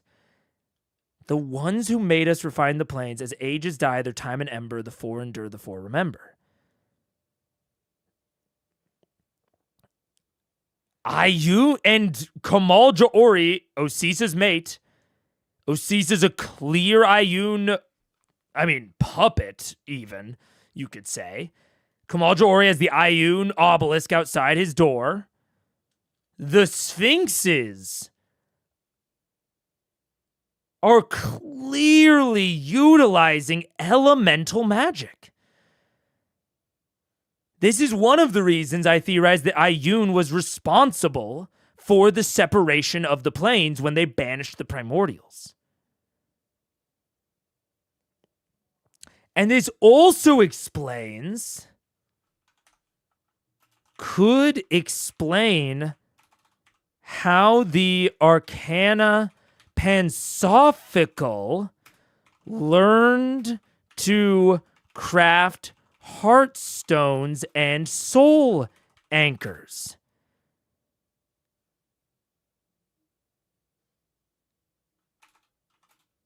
And why Osisa is the only other person who has one. And why Ioun temples are the targets.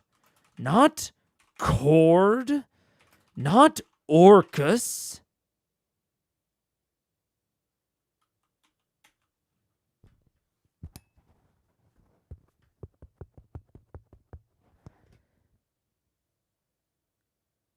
It is interesting that the Cobalt Soul and Ioun followers in general seem like a mystery cult. It is interesting, given that Vecna is the patron saint of secrets.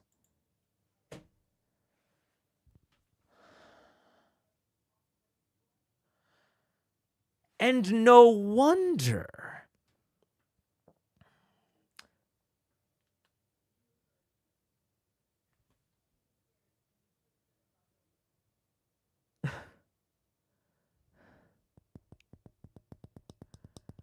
Ooh.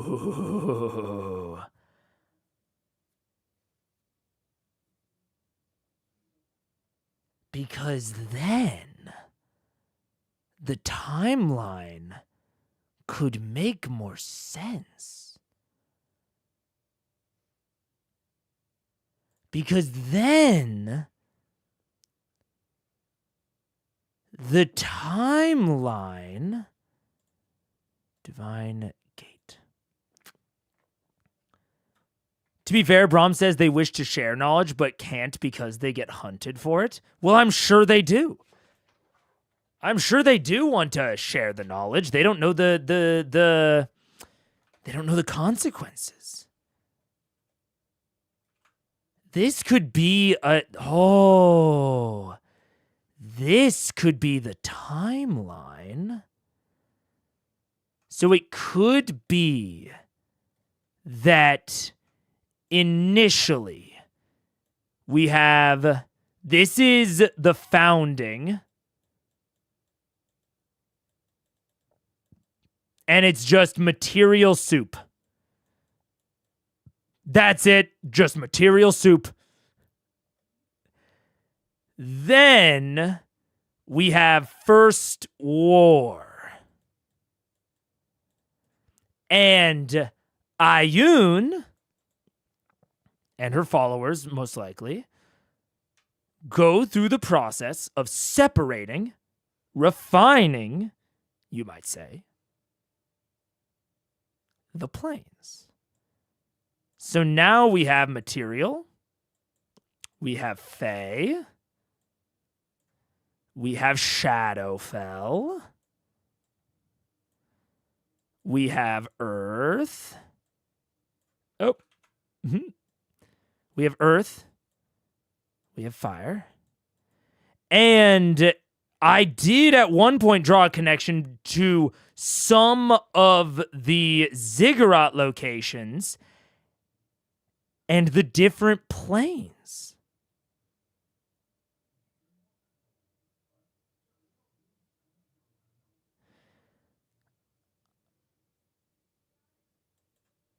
Fire, water, air.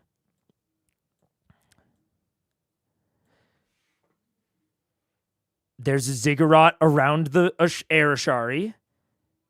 The water Ashari, the Vestra, are near the Hesped Archipelago, where one of the, if the Glint Shore is a ziggurat nearby. The Earth Ashari are somewhat near, especially if we consider the ley lines. Whitestone and the near Whitestone and the ziggurat there. And the Fire Ashari, the Pyra, are near the Vasselheim ziggurat. Actually, wait, no. We don't even need the Whitestone ziggurat to be for the Earth Ashari. The Craghammer ziggurat is for the Earth Ashari. So we've got Craghammer Zig. The Air Ashari is the Kamal Zig.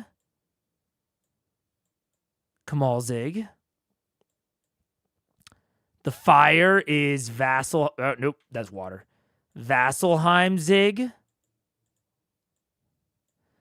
The water is Glint Shore.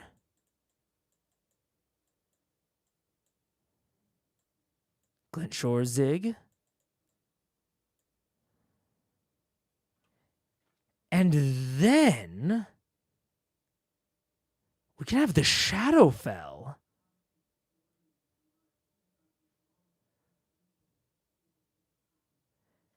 We could have the Shadowfell not be, we could have the Shadowfell be the Visconzig. This could be the Visconzig. And we could have the Feywild be Whitestone Zig.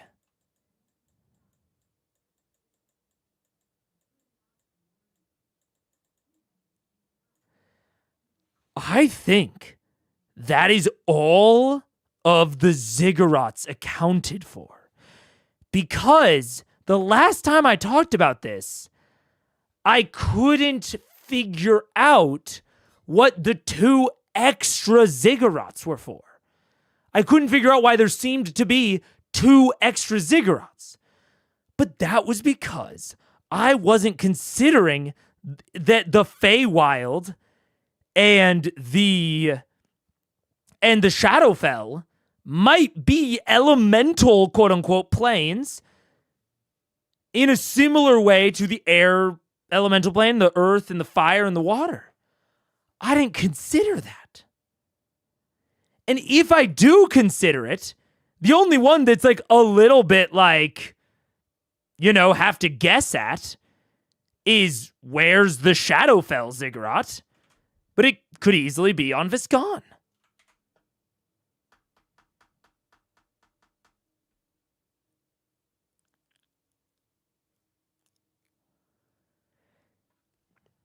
So this is the conclusion to the First War. This is the conclusion to the First War. And this is the four remember. I don't know why four. But twixt the chaos, our order reigns. The ones who made us refine the plains, as age of side, their time and ember, the four endure, the four remember. It could be that this used to be 6. This is a little bit wacky, man. But it could be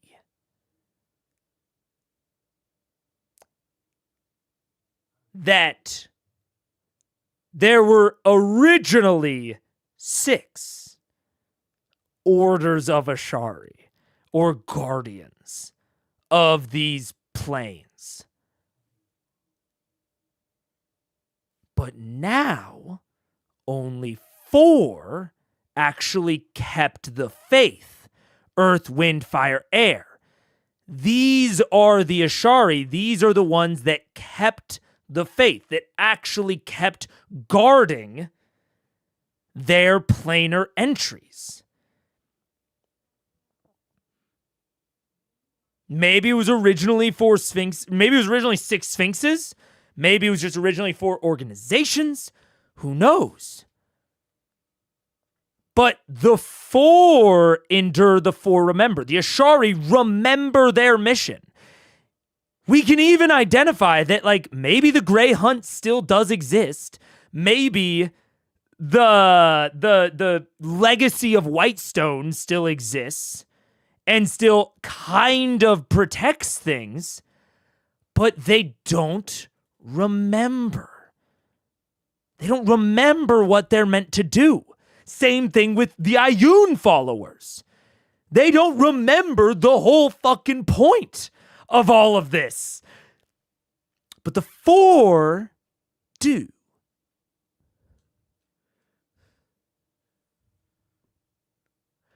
There's also another thing. There's another piece of poetry from that episode, but I can't remember what it is. It's in, I don't remember where I put it. I didn't put it in the Frostfield, did I? I did not. Historically, this course vaguely connects the events that began Winter's Crest tradition. Anyways. So that is what the Ayun ziggurats were for. That is what the Ayun followers were meant to do. They were meant to keep the faith, keep all these things protected.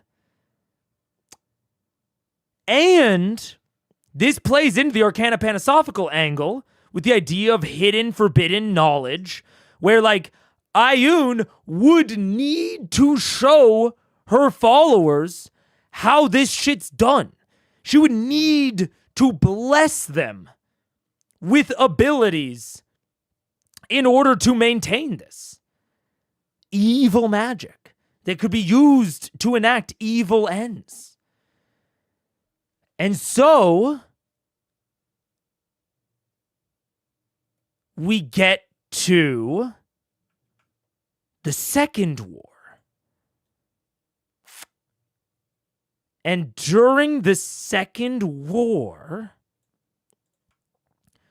I think we possibly even see...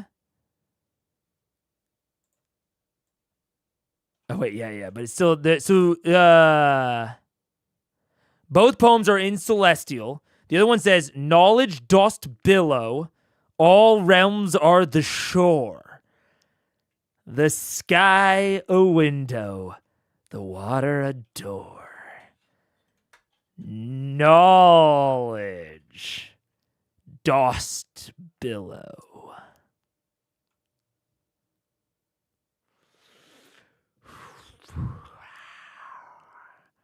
All realms the shore.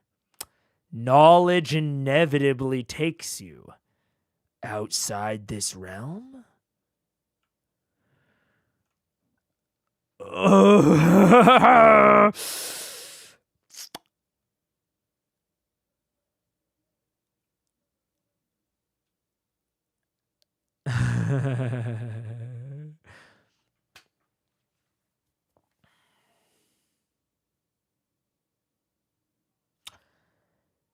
Okay, this is a pretty big pull.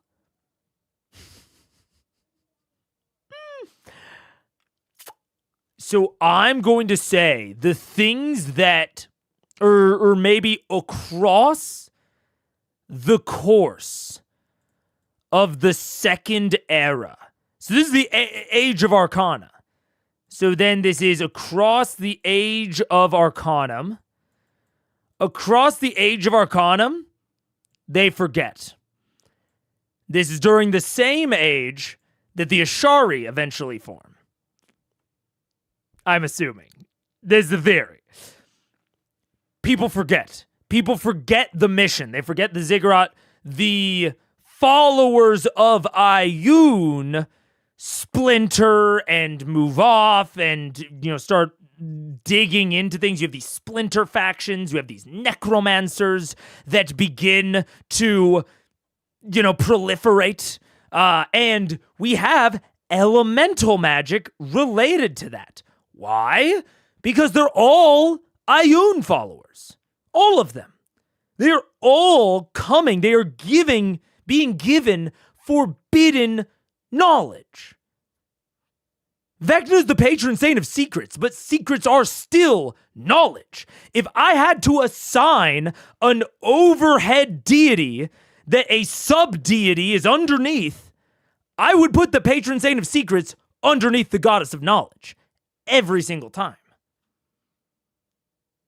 But he went too far. He forgot the point. And I think it's during this Age of Arcanum that both the Feywild ziggurat and the Viscon ziggurat, right? The followers of Iyun here lose the faith. They either forget, or they are willfully rejecting it, or something happens. I think, based on what we see, it is likely that the Feywild Guardians just forgot. Maybe as a side effect of guarding the Feywild as opposed to any of the other realms. I feel like they might have just forgotten. And they still have these weird traditions with the Grey Hunt and everything. So they still have this vaguely knowledge-oriented and positive view, but they've kind of forgotten what it's all about. And then, so the Ashari form rather than the ziggurats. The ziggurats get buried. And now we have the Fae. Now it's open season to the Fae, baby. Now it's open season. This is why the Feywild has 5 different ways into it that we've seen. There's a way in fucking the Frostweald. There's I think the Grey Reaver or whatever. I think that was intensely implied to be a Fae portal. I could be wrong, but I think it was the pond that the Grey Reaver comes out of during the Grey Hunt was implied to be a Fae portal.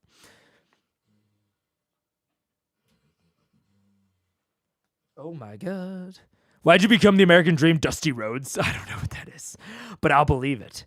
So now that there's no Ziggurat, now that there's no Ashari, now that there's no one stabilizing the connection to the Fae,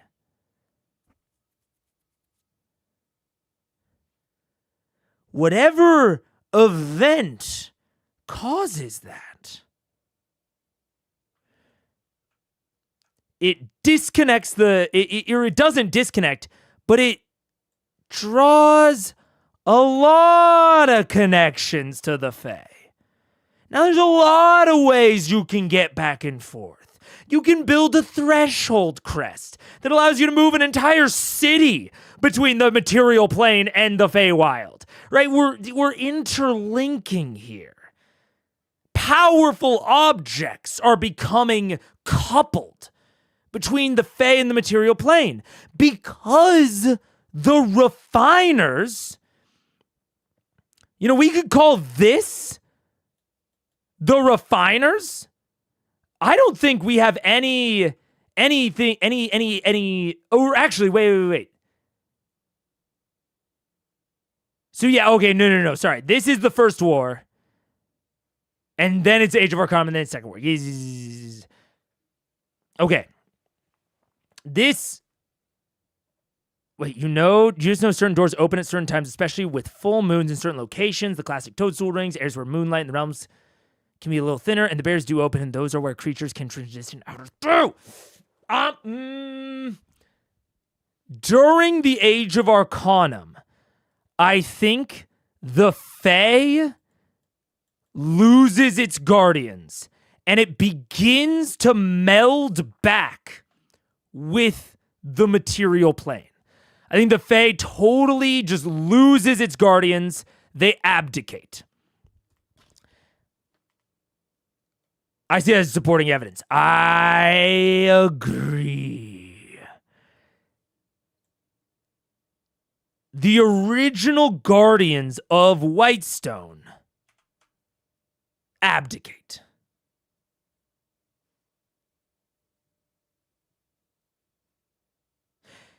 It could also be... Wait, no, this actually ties it together a little bit better. Okay. For reasons that I will explain in a moment, I think the Whitestone Ziggurat is not the Feywild. I think the Whitestone Ziggurat is the Shadowfell. I think this is the Whitestone. This is Whitestone. Zig. And this, the Feywild, is Viscon. Zig. Okay. For reasons I'll explain in a moment, I'm switching them. Because I originally put Whitestone up there because of the connection to the Sun Tree. But I actually think that hasn't happened yet. And I think the fact that it hasn't happened yet is very important. What I think happens, I don't think the Feywild... I think the Feywild might have lost its guardians. And maybe that is what allowed for what happens next to happen. But there was something that happened that caused Winter's Crest and the Frostweald. Something elemental. Something tumultuous, chaotic.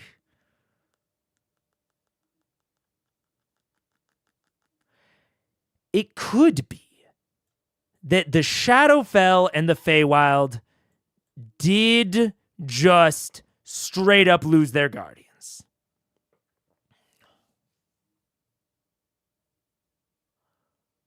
And I think that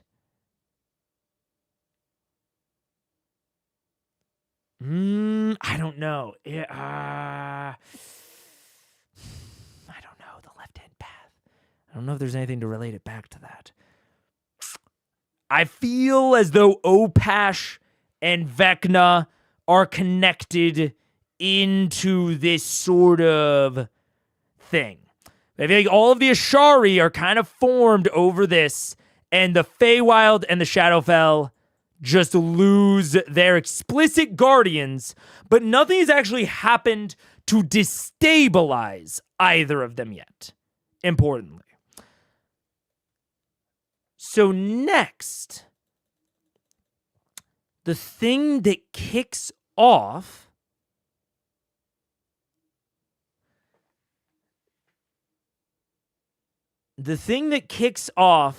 the Second War, I have labeled as the Calamity.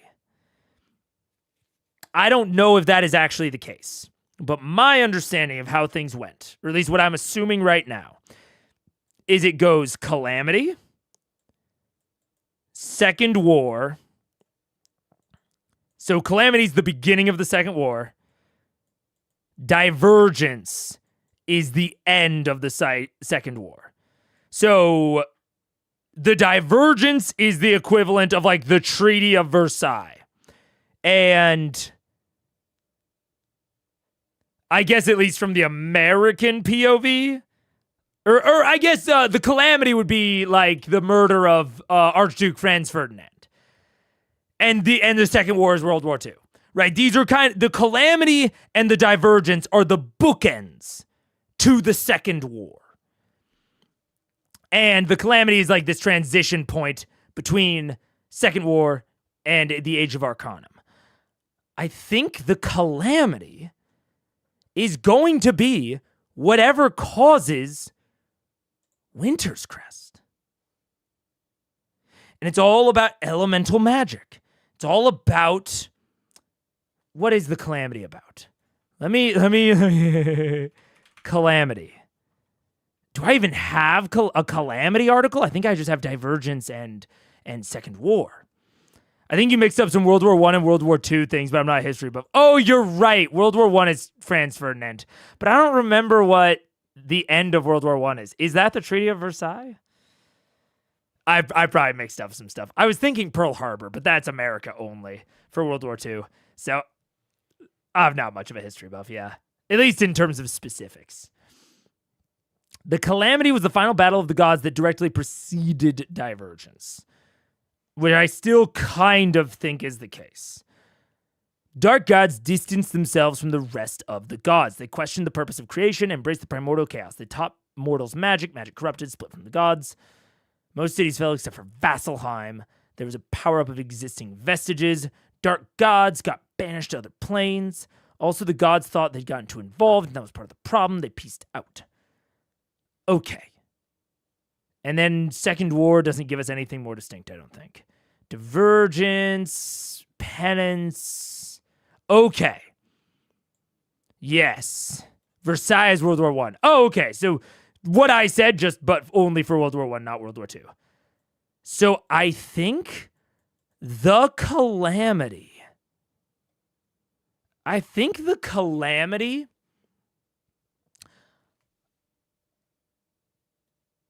Could have been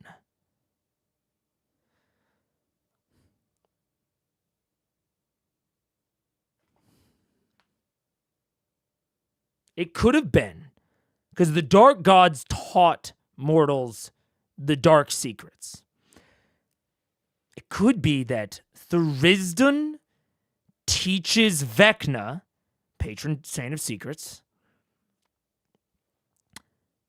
the dark magics that Vecna would need to crash the planes back in on themselves. They questioned the purpose of creation. They embraced the primordial chaos. The Feywild protectors and the Shadowfell protectors are gone. Only the Ashari are left. They protect the elemental planes. So Thurisdun teaches Vecna how to slam the Feywild and the Shadowfell back into the material plane. In fact, this could be cosmological sort of historical reason. Oh shit, I'm dropping frames. Fuck. Oh, I'm cooking. No, we can't drop frames now. No. Oh wow, I am stuttering. Am I still getting frames through?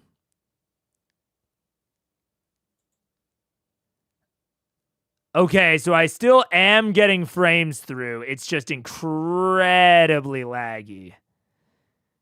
Shit.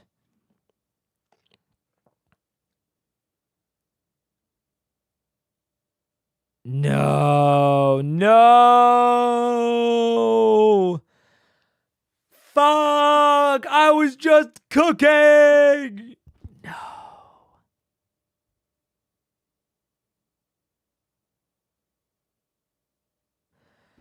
Okay. Shit.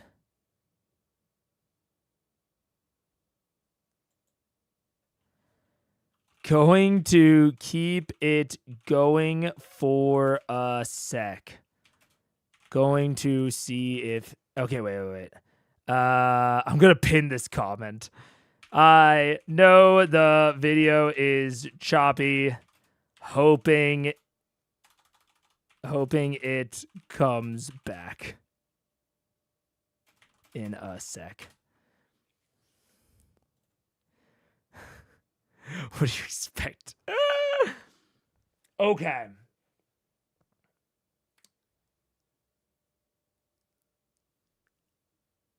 It seems like it's gotten better. Okay. That's good to hear. Oh, yeah. It looks like I'm dropping about 65% of my frames. Fuck yeah.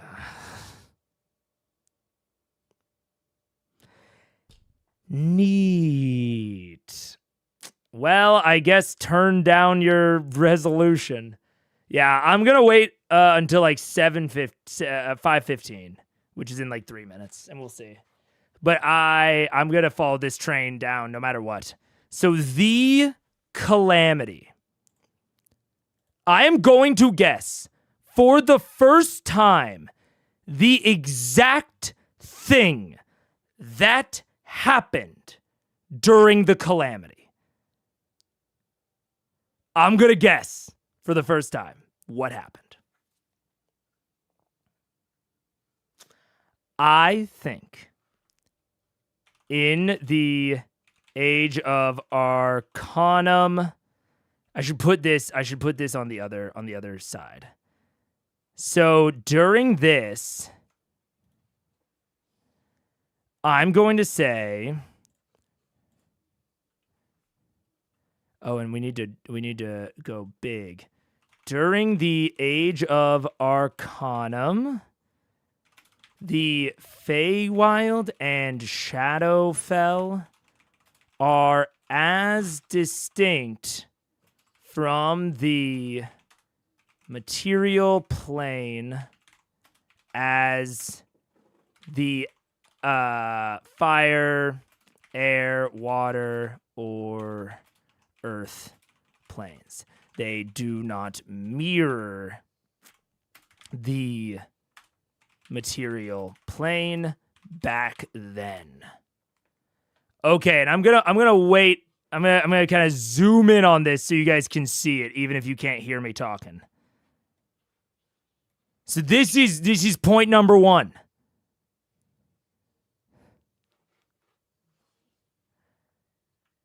Then the calamity.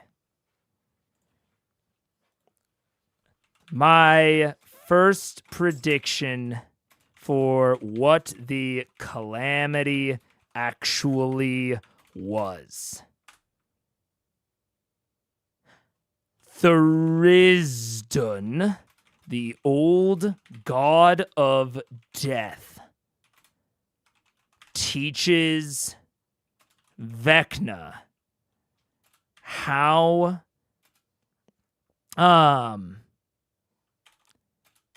the separation of the planes was achieved after the First War.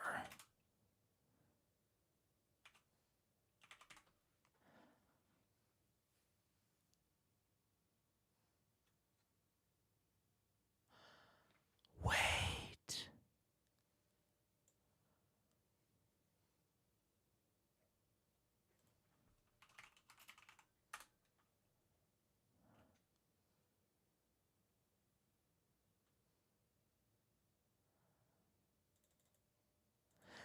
The gods, yes.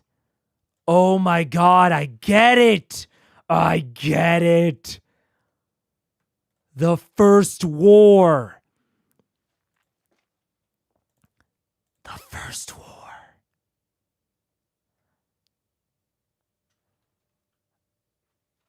The gods use the bodies of the primordials to craft the planes. That's fucking necromancy.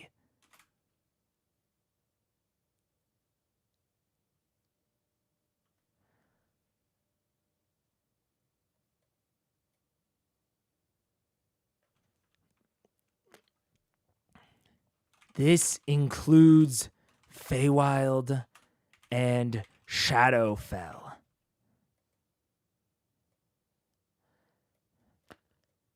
During the Age of Overcome, Feywild and Shadowfell are as distinct as the material plane as the fire. They do not mirror the material plane back then. Over the course of the age, Okay. I'm back. Fuck. Man. Well, that sucks.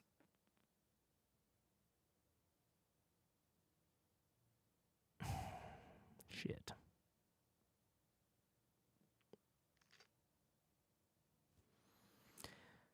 Well, fuck. I will finish fleshing this out separately, and maybe I'll talk about it at the start of next stream.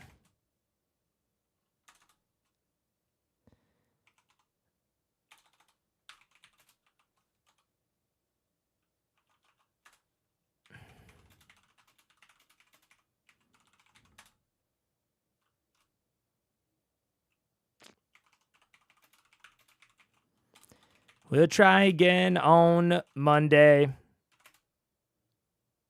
Next episode of C1. Thanks, everybody, for joining as I type this in chat. Yeah, that sucks, man. That blows chunks. Because I feel like I was on to something. Thanks. Bye.